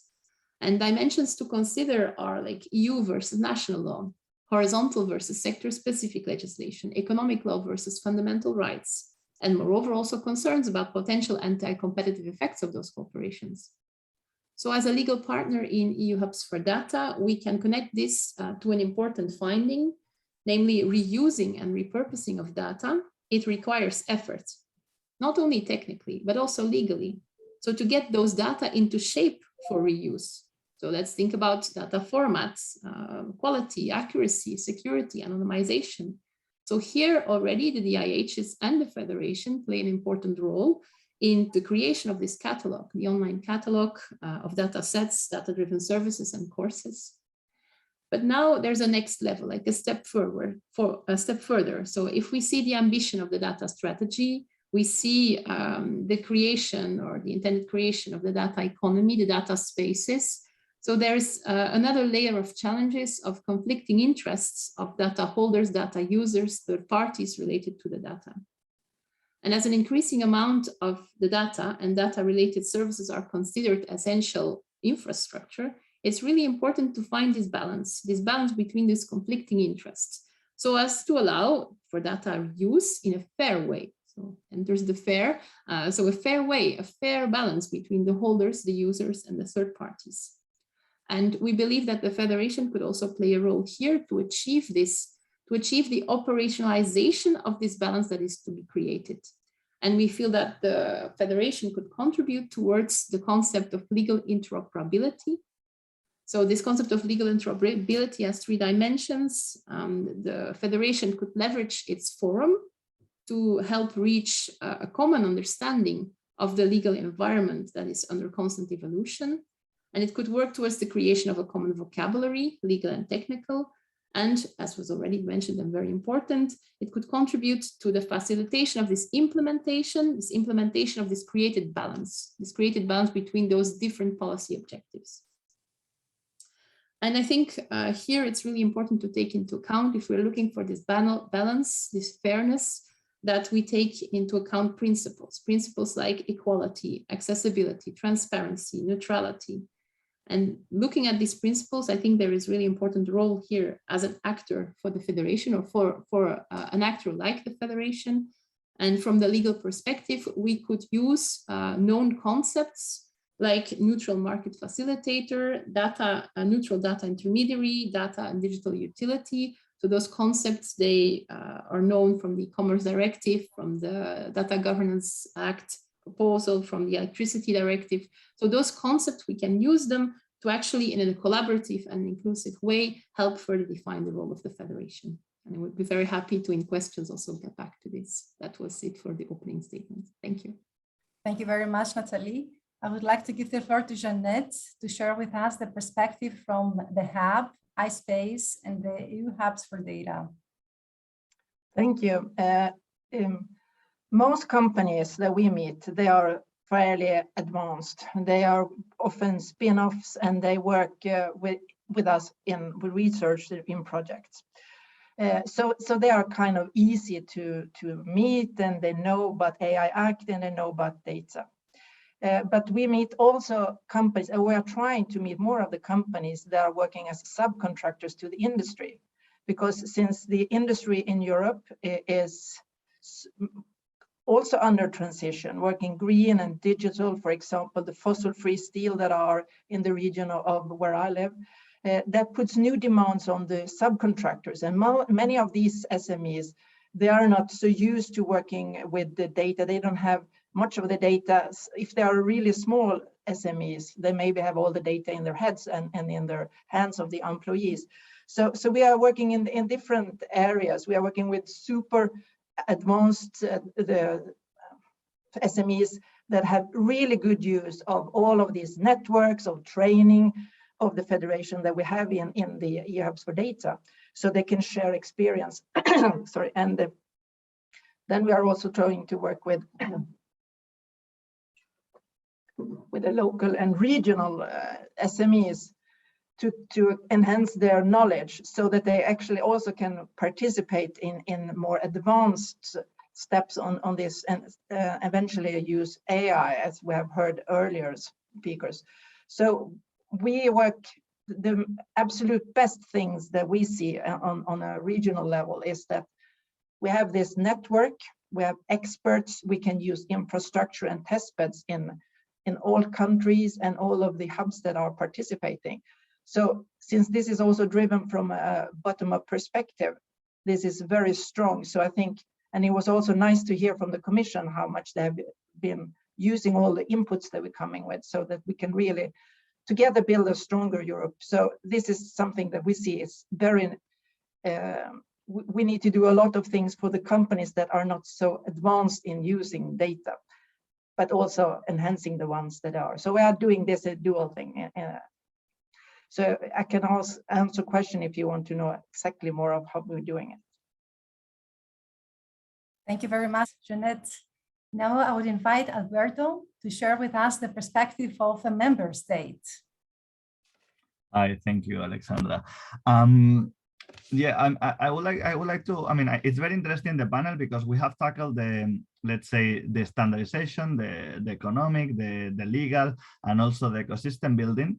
And those 5 areas or 4 areas are basically the challenges that we see also at national level. No, so we need trust, we need investments in making data available, we need incentives for sharing, meaning how much money we're going to get out of this sharing that we are doing, either through the exchange of the data or through the product or service that it's built through that data.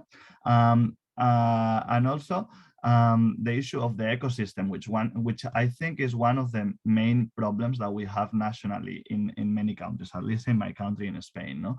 And that building of an ecosystem relates to the issue of having a data sharing culture.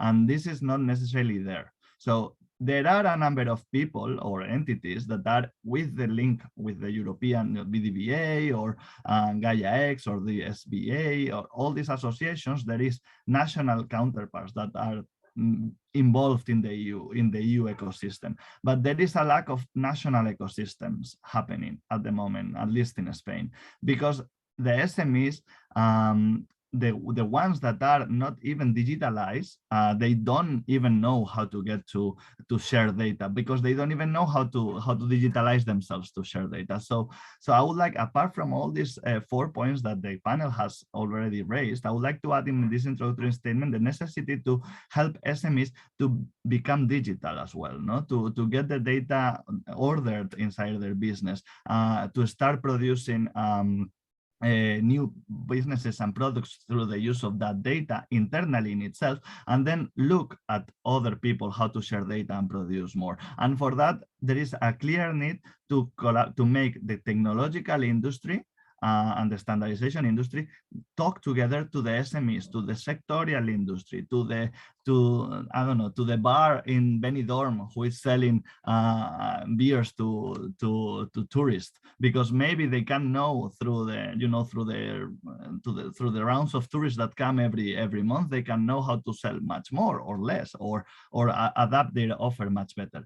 And I think this is one of the main challenges that needs to be solved through a collaboration of all the ecosystems. I mean, the EU Federation for Data is very important, but we need to realize that there is a number of other, let's say, ecosystem being built around the European Union and also at national level, and we need to strengthen the links between that national level, the European level, and also those that are not even in the system. And just to finish this statement, because I have many other actions that we have done in Spain, but maybe that can be solved in the questions and answers section.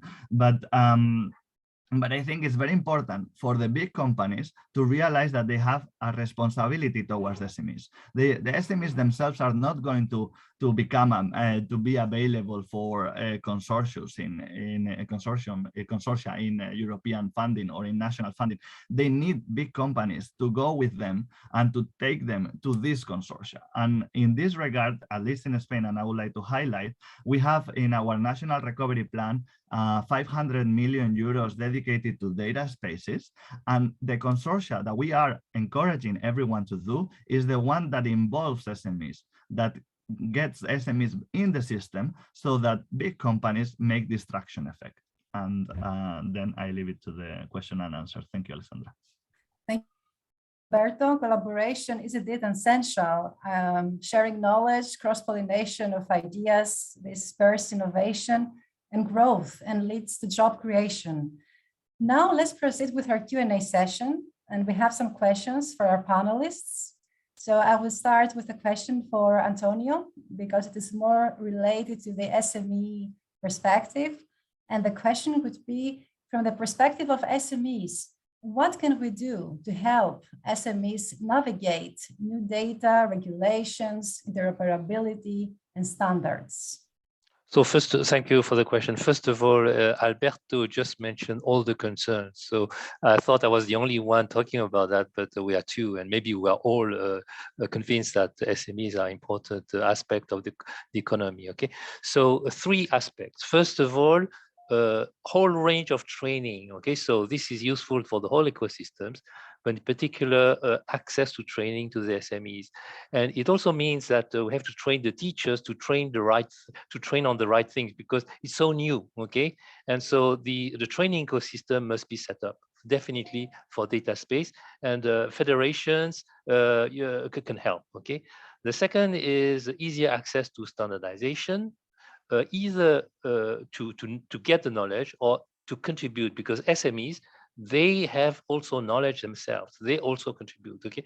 And we need to work with the European instrument. So I know them, Stand ICT, SMS SBE, those associations. For training, I don't know, but I suspect there might be some, okay? So I just want to say that I'm not familiar with everything. And my last thing is that we need to create a community of stakeholders that share use cases, okay, meaning experience. So I give you an example. That was my last thing is SC42, ISO SC42 published use cases on AI, 132 use cases. It's not perfect, but it's already incredible, okay? And in SC27, we assessed those 132 use cases from a security point of view, okay? And it gives very interesting results. And in SC41, we'll assess the two in terms of IoT, digital twins, and the thing. Okay, this is what we need to do and to share. And those results have to be published freely. Okay, so that's the advice I'm giving. Thank you. Thank you very much, Antonio. And maybe one more question as an extension of this topic also for Antonio. How do you think the Federation could work more closer to standardization bodies and policymakers in the near future? So I think I touched a little bit on that. It means that the Federation community, they must have a program on that, okay? And just to make sure they enact this. So again, for training, access, and creating a community. That's the three things I think are important. And the community, they involved SMEs, they have their place, but of course, it's not only SMEs, it's for everyone. Thank you, Antonio. I would also kindly invite Nathalie from a research perspective to give us advice about the new regulations and what kind of collaboration is needed between regulators, industry, and researchers in the current regulatory context, and how can EU Hubs for Data help?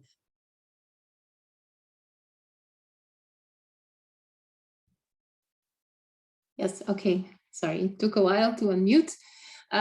So yes, thank you, Alexandra. And I think, Antonio, many of the things you were commenting with regards to standards and interoperability from the technical perspective are also valid from the legal perspective. So this concept I was mentioning on legal interoperability, I think this is also very key, especially also for SMEs. And I think the forum of the Federation as to identify common challenges and to share best practices, as already Jeanette also mentioned, is super valuable in this, especially also to work towards those components of legal interoperability, to really provide guidance on how we could get or how we could reach a common understanding of the legal environment that is under constant evolution. Because we really need to look at the interaction between the legacy frameworks, the pre-existing ones, and the ones that are now being adopted under the data strategy. So it's really important for SMEs and for all the stakeholders to really get some insights on how this would interact together, as for them to really be able to assess compliance costs, be able to really assess potential risk and complementarity of those instruments. So as well, I think that the elements of vocabulary is interesting, and this balance that is to be created. As Antonio also mentioned, SMEs have important knowledge on this. So they are involved in the DIHs and all the other members as well. And they're like an incubator. We can really also learn from the way those use cases are being deployed. What are the limits? What are the affordances? What is the impact and the knowledge we can leverage from that towards the operationalization of this balance that I was referring to. And therefore, I think on the way of all those stakeholders, it's really important to connect those dots, all the actors, all the stakeholders in the field, in the data economy. We should really invest on developing the methodology of this interaction, of this collaboration, and to really take keywords such as agility. I really think it's important, since also the subject of what we are regulating is under constant evolution, as well as the regulation that follows. So there is this dynamic aspect with regards to data sharing ecosystems and data spaces that we really need to take into account also in regulation. And there's the collaborative aspect. So the importance of each of the stakeholders and ways to really take these elements into the way of producing and creating and evaluating and following up on the regulations, so that innovation and regulation can go hand in hand. Thank you. Thank you very much, Nathalie. I would like to share a question with Jeanette. The question is, how are the hubs of EU Hubs for Data supporting AI adoption? And how do you see EU Hubs for Data on the way forward as an instrument to support SMEs to enter in the data economy and the adoption of big data and AI technologies? I think it depends on also which kind of companies. I think of the bar that Alberto talked about, they are most interested in use cases. So they can see if someone else is in the same business, then they started to have invoices electronically and make place for their life to do better things with the time. So in the EU Hubs for Data, we have different areas where we do training and also to trying to help each other with learning, because one of the things that I meet a lot in companies is that they feel if they are not now digitalized, they feel that they are lagging behind and they kind of feel a stress over that. So I think it's important to also to see that it's easy to get knowledge, it's easy to start to learn. And then when you are starting your journey of transition, then you can develop. And the EU Hubs for Data and the Federation, they are close to the companies, they're close to the regional ecosystem, so that we can also be a partner both in all of the hubs that Thomas Hahn also talked about today, because there are so many things that are now going on, and European Commission is going to have also launching new European digital innovation hubs. So one of the biggest things I think is that we have a big role in connecting, sharing, and big companies often also wants to have small companies developing. And then I think, I don't know, in most countries you have industry associations that maybe can also help small companies. They don't have a legal and someone that works with legal issues. So I think we have to think also of maybe that could be something that we in the Federation can help small companies with all of the legal issues. Thank you. Thank you very much, Jeanette. We have a question from our audience, namely from Mark Dietrich from EDGI. Thank you very much for the question.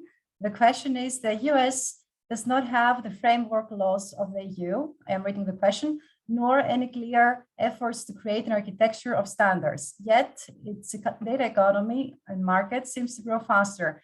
What can the EU do to enable more rapid growth? And there is also a comment to that question about finding a clear value proposition for data sharing and the importance of that, and working with a focus on direct data monetization. So who of our panelists would like to tackle this question? Maybe Richard, that mentioned before the comparison between USA and Europe. Sure. I mean, that kind of builds on the things that Alberto and Antonio were saying, and of course it's directly correlated to the growth of the data economy in Europe. Let's just like imagine you're walking down a street in the Latin Quarter on any evening, and you're looking for a restaurant. What do? You're going to go into a restaurant that's kind of dark and not many people, a few tables, or are you going to go into the more lively one? You're going to go into the more lively one, probably, because that's some kind of shared idea of what a good restaurant is, or at least something without a lot of the risk. The same thing is true here if we want to grow the data economy in Europe. We need to go into a more lively restaurant if we want to create these common data spaces. If we want to create these common data spaces, we need data sharing, and of course that data sharing is what I was describing as the key motivator of the data economy itself.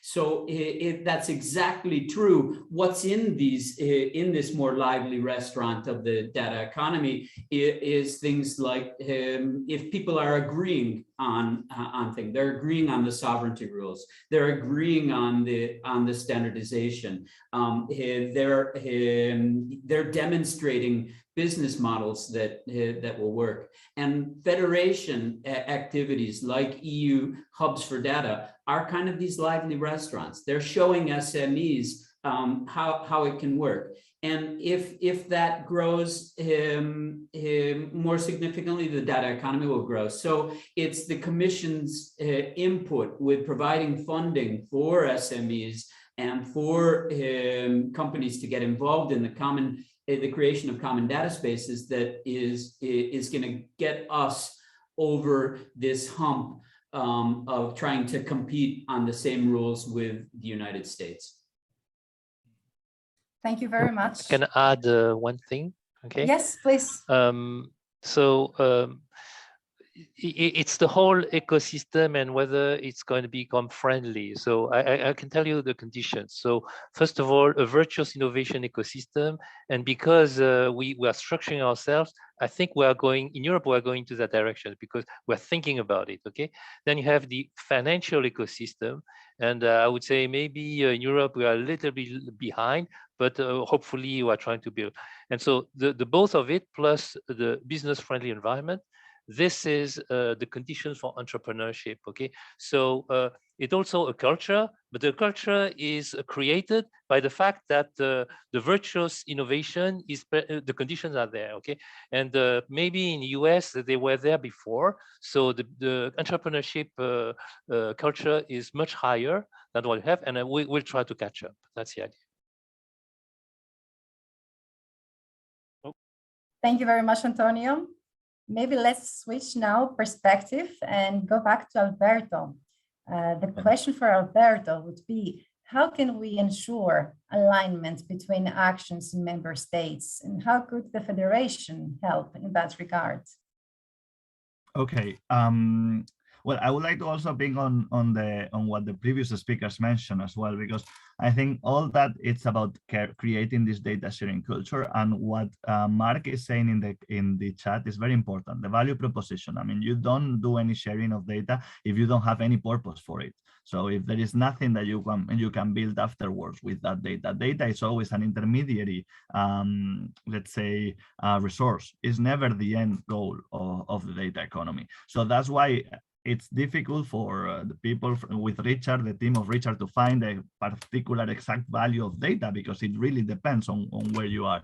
But I think where you want to be. But I think it's important to realize that no data economy can be created without the structures. And in this, the European Commission is doing a great job by putting forward all this legislation, which is the legal structure for the data economy. They are also asking everyone to ensure that there is physical structures in the member states, like, for example, that relate to the European Data Innovation Board, so that people realize that there is someone who is the person to go with regards to data economy. And in this case, Spain has put forward this national data office with a chief data officer who is basically trying to make sense of all this data economy in clear guidelines for SMEs, for big companies, for the very public administration. And I think with that, it's also important to relate to the ecosystems. And in this regard, we have created an ecosystem of data sharing, which is linked to the Gaia X community in Spain. And I would very much say that it's important that the EU Federation of Hubs for Data, it's also involved in this ecosystem in Spain, because all the knowledge that you are creating at the European level can help very much. SMEs know more about the legal challenges, because I mean, one thing in this regard, and thinking on Natalie as well, one thing is to put a law, another thing is to implement it. And let's ask SMEs to implement a law that they don't know how to do it, and tell them to find the time to do it, to understand, because I mean, big companies have a bunch of lawyers that can tell you this is done this way or this other, but SMEs don't have that value and or that benefit. And EU Hubs for Data, the Gaia X community, all these ecosystems need to bring to SMEs these guidelines on how to implement certain things. And the same, it goes with the technology. I mean, we are talking about a data sovereign federation, no? Or data sharing with sovereignty. And what is the technology that will implement this sovereignty for people? This is not necessarily created yet. And how do we ensure that SMEs, big companies, are enter into this wave of using this new technology, or maybe contribute to the creation of the technology, to the connectors, to maybe in some cases you need to do some platforms, some centralized platforms, because it's the only way to make it happen. Maybe you need to increase or to boost you need to ensure that there is a number of data intermediaries happening in those member states, so that the data intermediaries help those people that don't know what to do with their data to find this value, and always with the point of having a value proposition in mind. So I think this link in all these areas, in the legal, in the technical, and in the ecosystem building, and also in the possibility to know that there is someone that you can go to when you want to share data, when you have questions about that, it's important. And let's not forget that the European Commission is also funding, with the Digital Europe program, common data spaces for different sectors. So it's super important that the EU Hubs for Data relate to this funding that we are having at European level, where, for example, Spain is very interested in the European Common Data Space for Tourism, and ensuring as well that all that goes a bit more granular into member states and into even regions of the member states, or into the sectors, and that is about ensuring all this coordination on these different areas. Thank you very much, Alberto. Natalie, would you also like to comment on the question of Mark? Yes, thank you, Alexandra. And connecting to what Alberto was saying on the importance of the sectors. So indeed, the data spaces for specific sectors and regions. So here it's really indeed important to take into account that there are different purposes, different actors, different types of data involved in specific data spaces or ecosystems. And that this also is having an important impact on the governance, and on the data governance, and on the governance of the data space. So what Mark was asking about, more collaborative data governance models, I think this is definitely indeed very well, or should be definitely in scope of the discussions, and is in scope and should be further developed. So depending indeed on the sector, depending on the purpose, depending on the actor, on the type of data, you can have different governance models that play a role. So it's not only the direct monetization that should be in scope.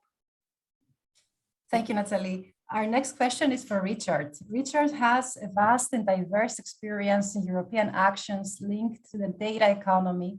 So Richard, why is EU Hubs for Data different? And why do you think member states and the European Commission should invest in the federation? Okay, I think we kind of have to be practical in this whole question. People or companies that have data and can exchange data will do it if it is in their interest. Their interest is, let's be frank, it's economic. They don't want to make a better place for Europe where people are happier and stuff like that. They want to make more money. and they want to they want to protect their data if they think it's not going to make them more money by sharing it, and they want to share it if they think it's going to make more money by sharing it.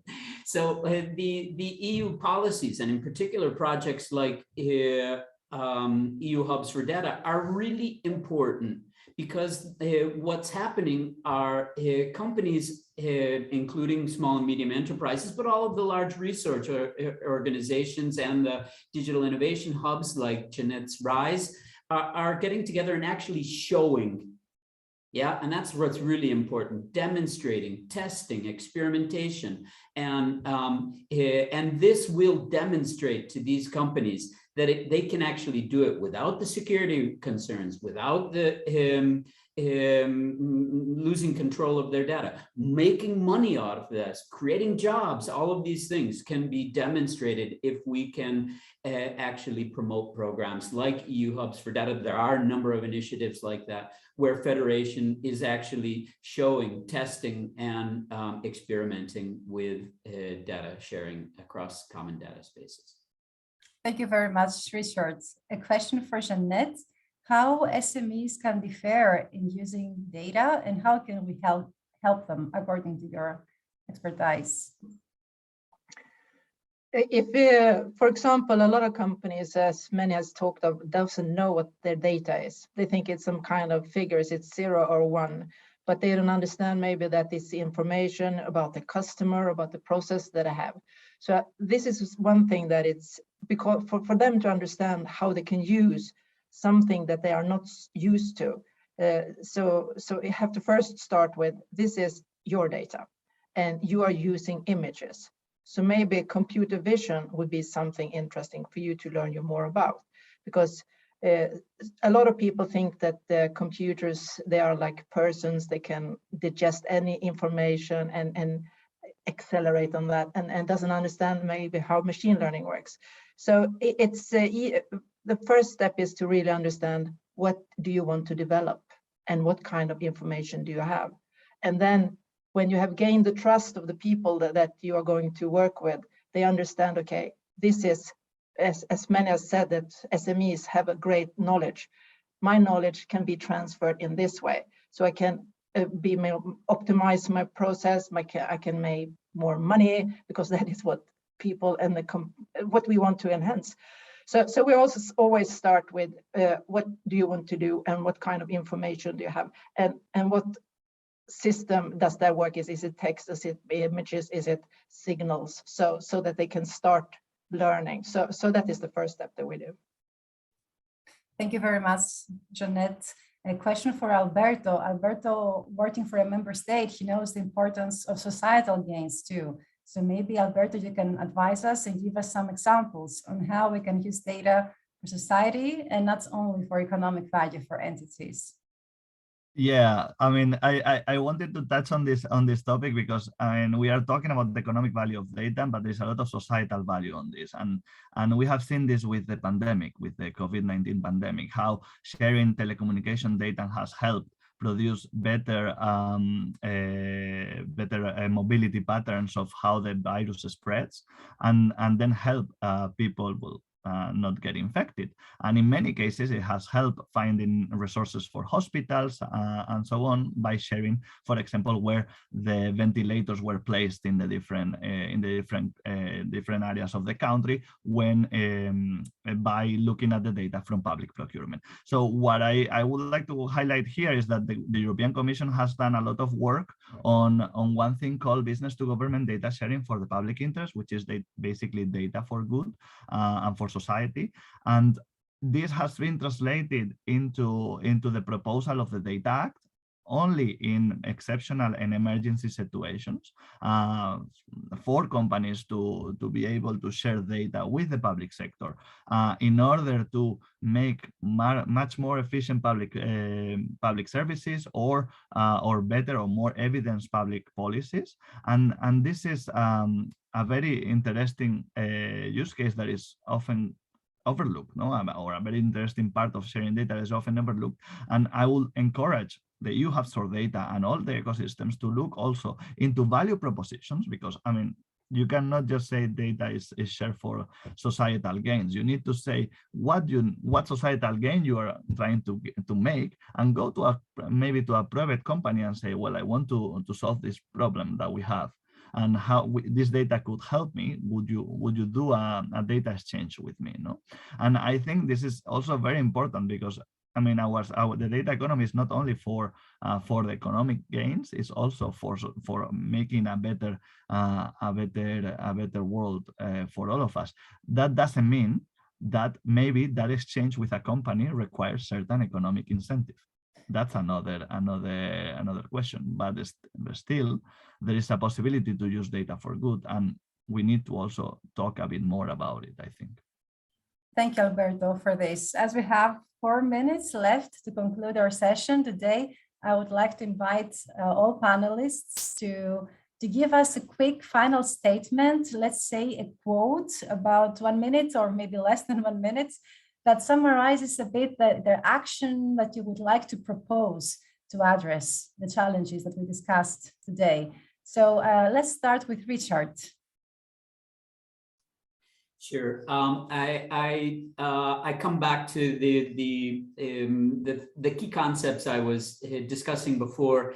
I think it's really important to show what can be done. People will follow if we're able to show how we can share data. How this is really important. It has been important in previous programs in the European Commission, like the Future Internet Testbed facilities, like the 5G community testbeds. The same thing is happening now with data.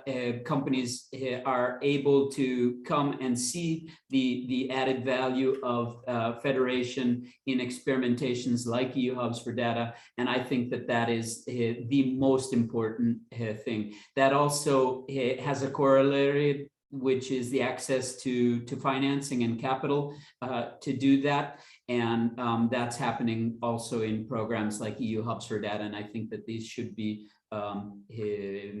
strengthened in the future. Thank you, Richard. Natalie, a quick final statement or quote. Yes, I think we've seen the importance of the different dimensions in the panel today. And the challenge is also the integration of the dimensions. So I think the objective of really developing this integrated legal, ethical, business, organizational, technical, public-private partnership, so all this into the creation or facilitation of this fair, compliant, trustworthy access to and control over and reuse of your data, this really requires interdisciplinary efforts. And it really requires an engagement of a broad range of stakeholders. So it's actually an invitation to close on my side to really engage in this debate and to start creating together these building blocks that are necessary to really push forward this creation of data spaces and the data economy in Europe, and in full respect of EU values. Thank you, Natalie. A quick final statement quote from Jeanette. Okay, make it simple, share use cases, do templates so people can start their journey and have digital education. And for this, EU Hubs for Data and the Federation is a really good platform and tool. Thank you, Jeanette. And Alberto, final statement quote. I think Janet was right on spot. I mean, make it simple, start working. I mean, we are in a historic moment because we have the money, we have the will, the political will, and we have created the structures to engage, to start this engagement. So let's walk the talk and let's keep the ecosystem moving and putting into motion projects. Fantastic. Thank you very much. And we are right on time. So we finished on time the session. I would like to thank the panelists, the organizing committee of Data Week, and of course our attendees and participants. So we stay in contact for the next sessions. And I would like to give the floor back to Anna. Yeah, thank you very much, Alexandra, and all the panelists. It has been really great, interesting and fun to follow, I have to say. So thank you, Richard, Natalie, Alberto, and also Janet and Antonio left us a few minutes before. And I wish we were now in a face-to-face event and we could really continue discussions over a coffee. And I know I have had many discussions with some of you on the topics discussed.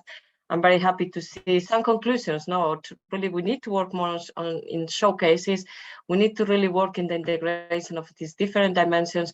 We really need to work very much on the skills.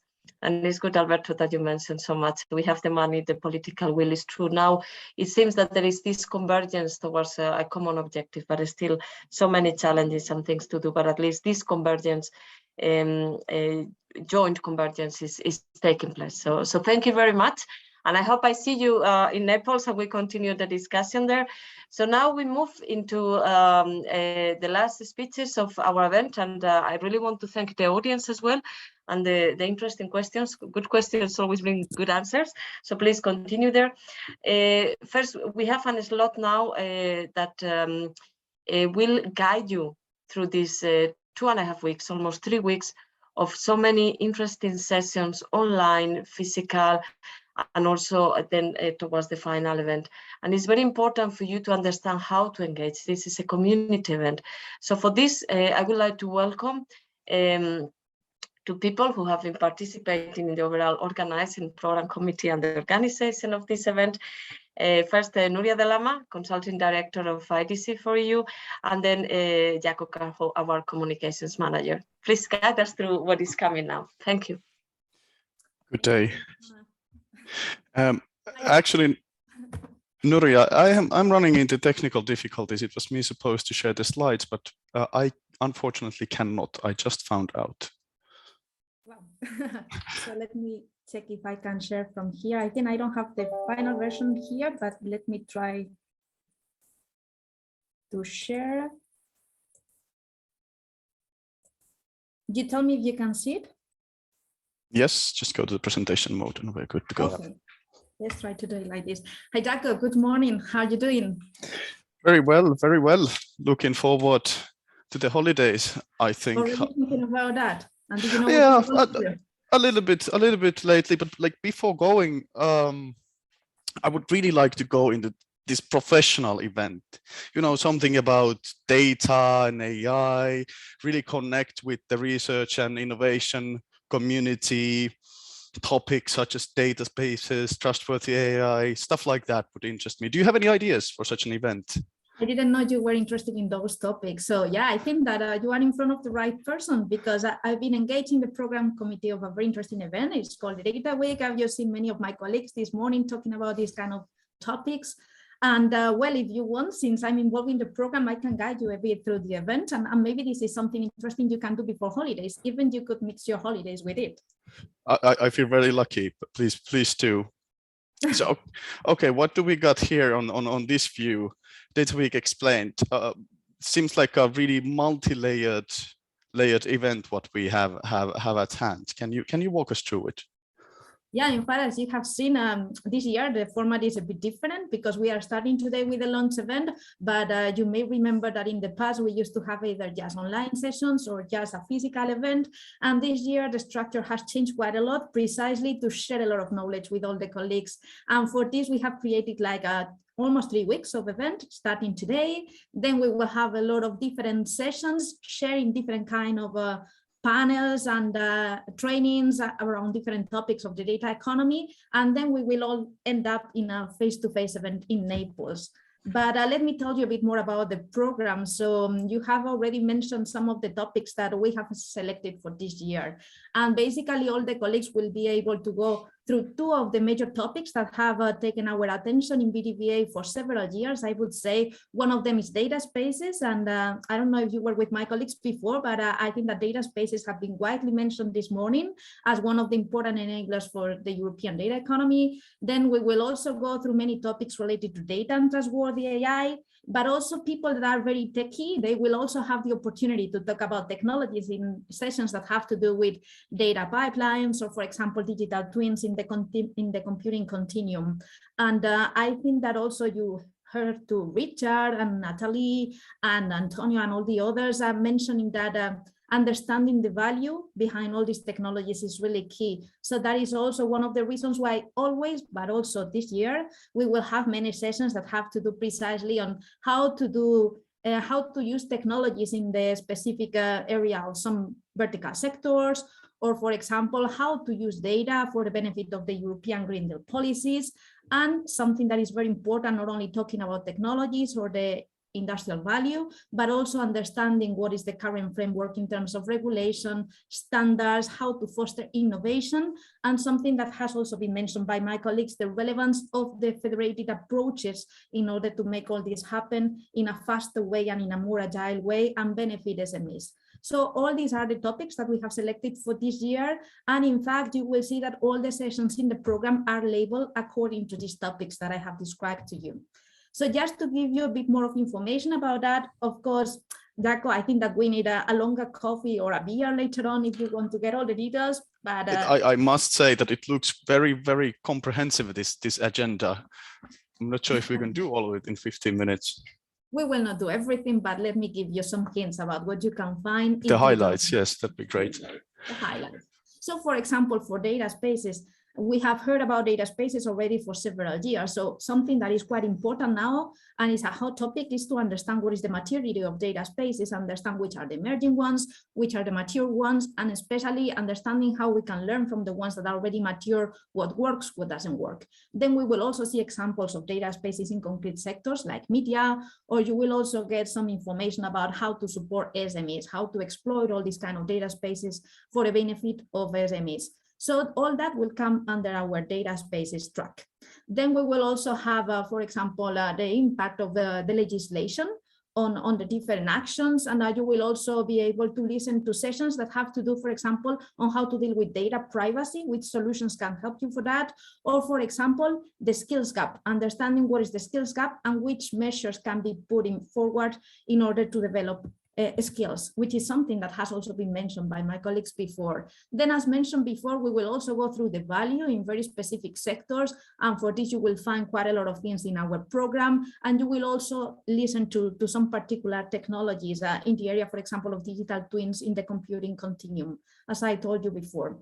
In terms of data for trustworthy AI, you will also see, for example, how this applies to manufacturing, or for example, some existing solutions for cybersecurity in AI-powered systems. I think all these things are quite relevant for any kind of organization, SMEs, for big companies, for research organizations, and for member states. And maybe here I invite also Alberto to join us to the event later on. Something that is also quite important is data and AI contributing to the European Green Deal. We have heard that this is one of the priorities of our European Commission, and there are already many solutions developed for this. And here, for example, we will have some sessions very interesting in the domain of energy or water, just to give you an example. And I think that also our colleagues have mentioned many times a project called EU Hubs for Data that is building the federation of data-driven experimentation infrastructures. And this EU Hubs for Data project has a particular track with a lot of different sessions besides the ones that I have already mentioned. If you go to this website, you will find further descriptions besides the ones we have in the platform about all the sessions organized by the EU Hubs for Data project.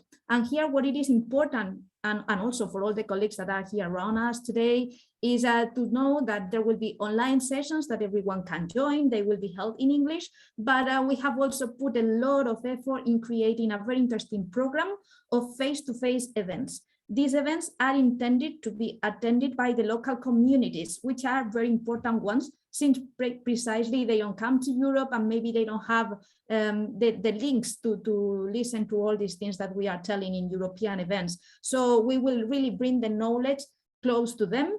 And there will be many colleagues from the project organizing face-to-face events in a lot of places in Europe. So I think this is very important if some colleagues are listening to us from these countries. We will have things in Belgrade, in Poland, in Portugal, several in Spain, in Italy, in Slovenia. So there will be a lot of face-to-face events. And I really encourage you to go to the website and check a bit about the topics and also how you can join all these physical events.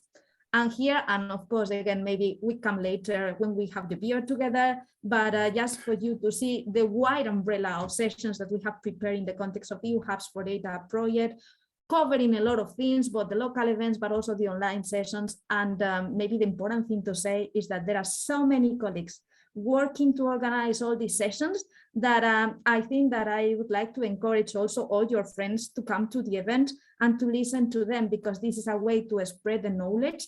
And what we really want is to foster data-driven experimentation and to make sure that all this knowledge that is created in the project and outside the project reaches the wider community. That will be a way of accelerating the data economy. So I really encourage you, but also please tell all your friends, Jaco, and all the colleagues that you have in your environment to join us for the event. But I think that, but you can do more things than only attending the event. I think that the Data Week is full of surprises and you can do a lot of things. Maybe you know more than me about this. Well, actually, now when you asked, I had some time to take a look of our event platform, B2Match. Actually, a couple of times I've been looking into it. And basically what we're talking about here, that's the command center of the whole event. So you are already watching this stream in B2Match platform, but it's not only for watching the content. First of all, it gives an overview, everything about what's going on throughout the Europe in the local events, also on the online sessions, and also in Naples later on. But on top of that, you can also connect with the other attendees there. You can find their contact information in the participant list. You can send them a message and make meetings online and hopefully offline too, through B2Match. Oh, and one important thing, because there's basically more layers than, I don't know, in Madonna's birthday cake in this event, it might be a little bit difficult sometimes to figure out how to register to what. Well, in general, for the online sessions, you register through B2Match, but if there's anything special about it, for example, for the local events, you will find all the registration links in the agenda. So it really is the entry point for you. And even if after all this, if you run into any problems, just shoot us a message and we are here to help you. So Jaco, I think that in the end, you know more about the Data Week than me. Yeah, maybe I was trying to convince you, but I think that you're already convinced. So does it mean that you will join the different sessions and the event? I will absolutely join and sign up, but there's like one big question. So what is this fuss about Italy? What's going to happen in Italy? Well, in fact, I know that online sessions are very useful to spread the knowledge, and I'm sure that all the colleagues will appreciate all the effort put by so many hundreds of people in organizing these things. But I think that after the pandemic, we all missed quite a lot meeting physically, no? So I think that from the very beginning, we knew that now was the time to go together to a nice place, and we will go to Naples on the 8th and 9th of June. This is open for registration, so come, and like this, maybe you can start your holidays. But unfortunately, the content of the event is a secret. I cannot tell you now because there will be some other colleagues from Italy telling us a bit more about this. So I think that I will stop here, and then I encourage you and all your colleagues to go to the website and listen to the next speakers to know what will happen in Naples. Thank you, Jaco. Thank you. Thank you to you both, Nuria and Jaco. And yes, I hope Jaco joins the sessions in Data Week. It's a lot of things to do for him, also for you, Nuria. It has been an excellent presentation. And I think I'm with you. So it's very nice to be together online, but we all are tired. And thanks to the effort of some colleagues now that we have with us, Angelo Giuliano and Daria Vallone, we are taking finally our face-to-face event after so much time to a very, very nice place, as Nuria said. So I would like to welcome both Angelo and Dario that tell us more about what is happening in Naples. Thank you, Anna. Go on, Dario. Thanks, Anna. Okay, I will. I mean, it's the presentation made by Nuria and by Jaco was really comprehensive and enthusiastic. I think that there is just one thing that can give more enthusiasm to what has been said by my colleagues, and is the beauty and the great landscape that you can find in Naples.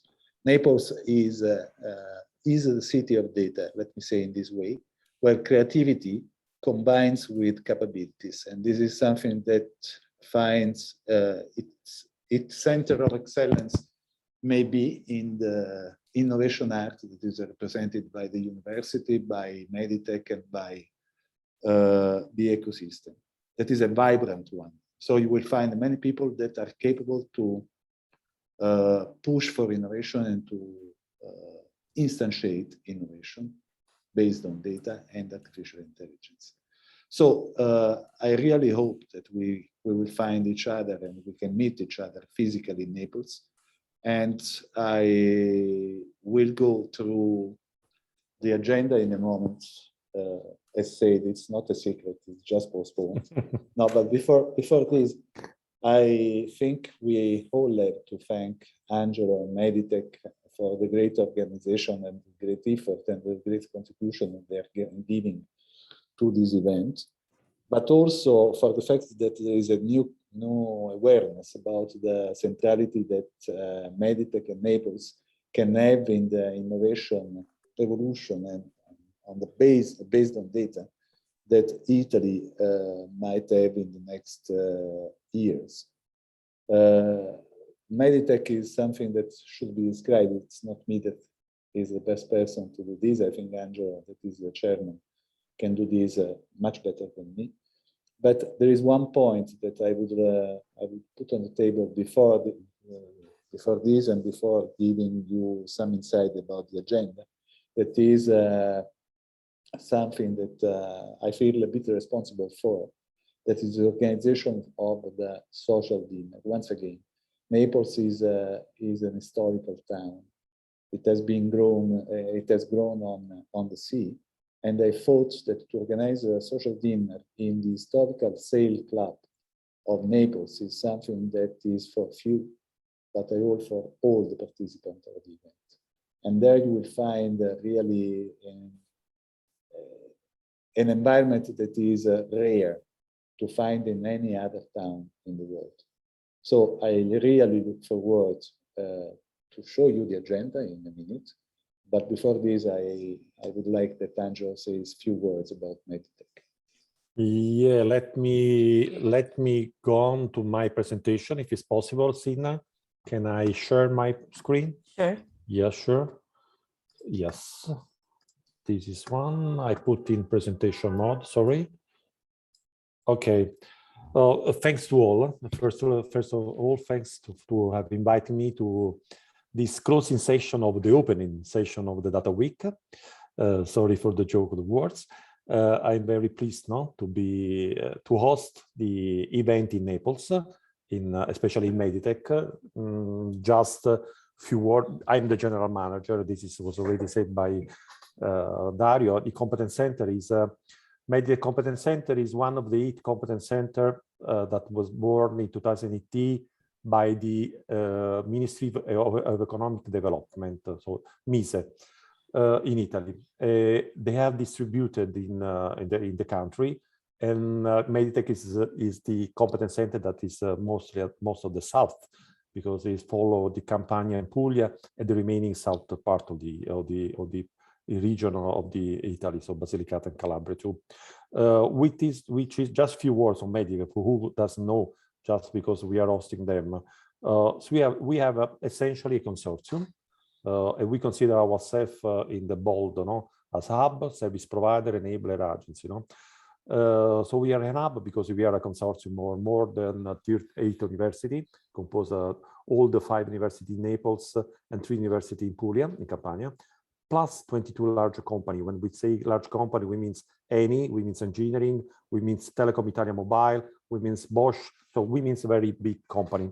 And around 100 what we call adhering parties, so associate member, that are small medium enterprise that wants to join, that has joined the ecosystem of Meditech. Essentially, they are in the manufacturing, are quite transversal. Meditech doesn't want to focalize on a vertical approach on Industry 4.0, but wants to be transversal. And we act as a service provider. So we provide, as all the competence center, consulting, technology transfer, scientific support, training to the company in the idea to digitize them, to improve the digitization approach to the economy. We consider ourselves enabler. We will see why we say squared enabler, no, enabler to enabler, enabler the enabling. because we have two technology infrastructure, not in two locations, because I have two sites, one in Naples and the other in Bari, plus what we call technology antennas, because we are connected through a 5G infrastructure, all our university, in order to permit each one of whatever is on the country for a small medium enterprise to connect to assets that are distributed remotely in a very without latency and without a seamless way. And we act as an agency because like the concept of the open call that is well known in the European project, we act as agency for our ministry, providing support in terms of grants with our funds for innovation and competitive calls. We have just spent 5 million in the last 2 years, providing a lot of small medium enterprise to move from their TRL 5 or 6 to the market. Just one thing that is a vibrant, really interesting ecosystem, and why we are following a certain road path. Just one numbers. More than 50% of the project of the call that I received 150 calls in the last 2 years. More than 50 are focused on big data and IoT. So that means that our ecosystem of small medium enterprise is really interested to work on such. Believe that big data, and when we say IoT, still data, it is data, not distributed data, still is one of the opportunity to provide business to their partners. So they want to, so they have asked us support in building application on big data. This is just pushing us to change our strategy initially, described in the proposal when we apply to as a competence center to the ministry. And we have decided to move more on the data. So we want to we want to support data economy nationally and surely, but also at the European level. And for that, we are trying to put some steps on important layer. So we firstly have become a gold member of Fiverr. We are approaching to become in membership in progress with the International Data Space Association. We are members of Italian hub of Gaia X. And thanks to Thomas, so thanks to Fiverr, thanks to engineering, we have also associate partners, so not in a proactive approach of the data space support center. All of this based on the physical infrastructure that is 5G. So we have made a lot of investment to connect all of us through 5G in order to permit to approach and to reach our open source platform really easily from whenever wants to make an application database. So the idea is to become a Fiverr lab as a Meditech, in the future Fiverr eApps, so not only Node but also an eApps to permit development of smart application based on data. We have also approached in the public administration, and I hope that the mayor of our city, Gaetano Manfredi, will spend some work, because for the public administration, really, we are working a lot on data monetization, on EU project, and on local project. So smart mobility, smart city is one of our focus. It's Meditech. So this is why I really appreciate that you have decided to have in Naples and Meditech the final events for the data week of BDVA. So because it's our strategy, it's our main strategy. Just few things. This is my city. This is where there is a location. You see, it's very beautiful. Sometimes they say vedi Napoli, see Naples and then die. There is not others to see. And this is the venue. We lost the event in the new campus of the University Federico II. This is new one in an area that was an industrial area before. You see here is remain the tower, because in place of this new building, a very modern building, in the past there was a fabric for the a farm for the tomatoes, no? That is Cirio. No? And so you will see, I won't like to launch just a short video. You will see how has changed completely, because we have decided to move from a farm of tomato to a farm of brain. No? And this was the motto. Let me see if you can see, my video. I want to, now there will be also the audio. Let me see if you can hear the audio, apart the video that is coming. It's moving. Okay.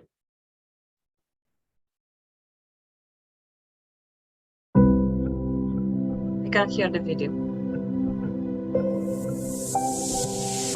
The audio is okay? Yes, the audio is fine.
So let me, sorry, I don't know if you can hear me. We hear you well, Angelo. You were well. Okay, thank you. So you have seen in the previous frames the auditorium where we will have our session. This very big one, 400 seats, one of the most beautiful that we have in the university here in Naples. Very modern, 2 big screen. And this is the place where we will have the gala dinner in the evening, no? To the Royal Yacht Club Savoia. It's really one of the ancient. We are really sit here where there is the castle. So where you see the sails, you can see the venue for the restaurant where there are the sails on the bottom left.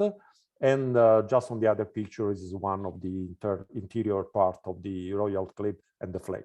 So I really hope that most of you will register. We will be a good hoster. I will be your cicerone, if you prefer, and I let you show the beauty of Naples. Thank you very much. Thank you very much, Angelo. Let me add a simple and easy logistic constraint that we will have at the Savoia Yacht Club. There is a dress code, and for those that wants to come, the tie is mandatory. Yeah. But I think that the beauty of the location is so outstanding, I would say, that this is worth to wear a tie. So at least this is my case. I never wear a tie, and I will do. So really, the other element that I would like to underline, and please, come back to the slides so I can show at least quickly the agenda. The other element that I would like to underline is that all the beauty that Angelo has shown with Naples, with the location and so on, is something that will be underlined once again by the opening session from the mayor of the municipality of Naples, that is Gaetano Manfredi. And let me say, I am more than pleased to also have the confirmation of Professor Luigi Nicolais, that is the founder of the site that you have seen, and has been Minister for Digital Transformation in Italy and the President of CNR in the past. Now, Luigi is a very good friend, and I think that his contribution to the development of whatever innovation, including data innovation, in Italy is something that goes through his creativity and capability of vision. So I'm really more than honored for this. The opening will also include a speech from Federico Milani that clearly is in the core of BDDA, because I mean he's the unit that has the responsibility for the major part of the activity of BDDA and artificial intelligence. This is particularly relevant because I think that the connection with the Commission and the connection with the Italian director or IDO unit in the Commission is something that makes me particularly happy.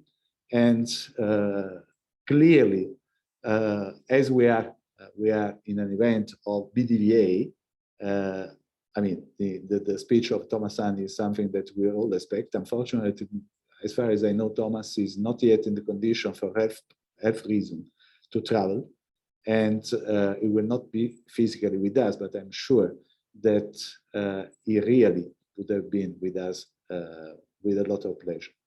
But we will make all the noise and all the support to Thomas to have him on board again soon and physically present to our next events. And finally, there is a short speech and contribution from myself and from Andrew.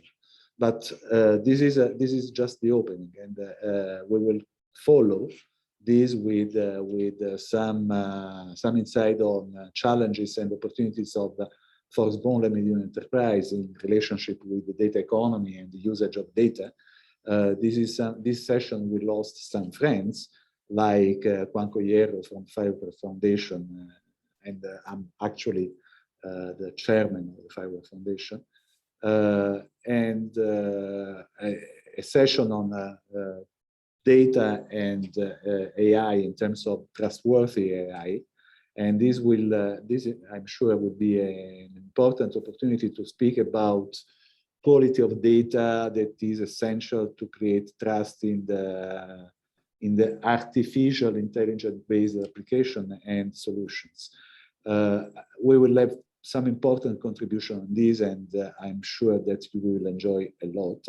But more, there will be the possibility to interact and to discuss about things that are the bulk of our future economy. This is something really essential. And finally, we will conclude the day with the Federation of Data Experimentation Infrastructure Ecosystem that will come as a conclusion, just to experiment to start to experiment the food that we will enjoy at the Savoia Club in the evening. So in the second day of the event, we will start with some keynotes from Alberto Sanna, that is a research director for Ospedale San Raffaele di Milano, and that is one of the most advanced hospitals in Italy, and by Ravenna Raccio, that is the senior consultant of IDC for EU. There is a session still in the morning about data spaces that is mainly related with governance, regulation, and interoperability and standard. Clearly, this will be a great occasion to speak also about the possibility to interact between the different initiatives that are dealing with data and are contributing to create a standard view about how to use data in the best possible ways. Angelo, in his presentation, has shown a nice picture that we have built together, putting together some technological solution, including Fiverr, International Data Space, GaiaX, and creating vertical application. That is substantially the concrete of one possible concrete implementation of what can be done by the Data Space Business Alliance. And this is something that, to me, as its natural collocation and place in this session on the night. The same is towards the strategic agenda and the roadmap for data spaces. That is substantially how we look the future of data spaces and what can be done in terms of research and innovation to accelerate and speed up the creation of data spaces that are, in my view, the way to make it happen. So data economy is something that is still in an evolution path where there is a spread awareness about possibilities and opportunities, but not yet a clear evidence of impact. And this is what we have to work on. And finally, last but not least, we will have an important keynote for the closing from the Chancellor for Innovation of the region Campania, that is important because we have to have a connection not only with the municipality and with Naples, but with the regional territory that is substantially where innovation should be pumped and created. Let me finish with one statement. I am particularly honored and happy because of this event in Naples, because Campania is also my region. And I am so happy that we can make something to speed up innovation in Campania. Thank you very much. Thank you, Dario. Thank you, Angelo. Just a word from my side. Thank you for making so special this face-to-face event, encounter of the community, physical encounter of the community after such a long time. So thank you. It looks really special. You presented it very nicely, and I really hope we can see all the audience in Naples in a couple of weeks. And also I will be very, very glad to see you also there. Thank you. So with this, we close the event for today. Thank you to all the speakers, all the organizers, and our audience. And now to close, just a bit of a taste of what you will have in Naples, looking at what we had in the past, a bit of reminding about our face-to-face events. See you all in Naples, and of course, until Naples, on all these fantastic sessions that we will have in the next 3 weeks. See you soon. See you soon. Thank you. Bye. Bye-bye. Thank you. Bye.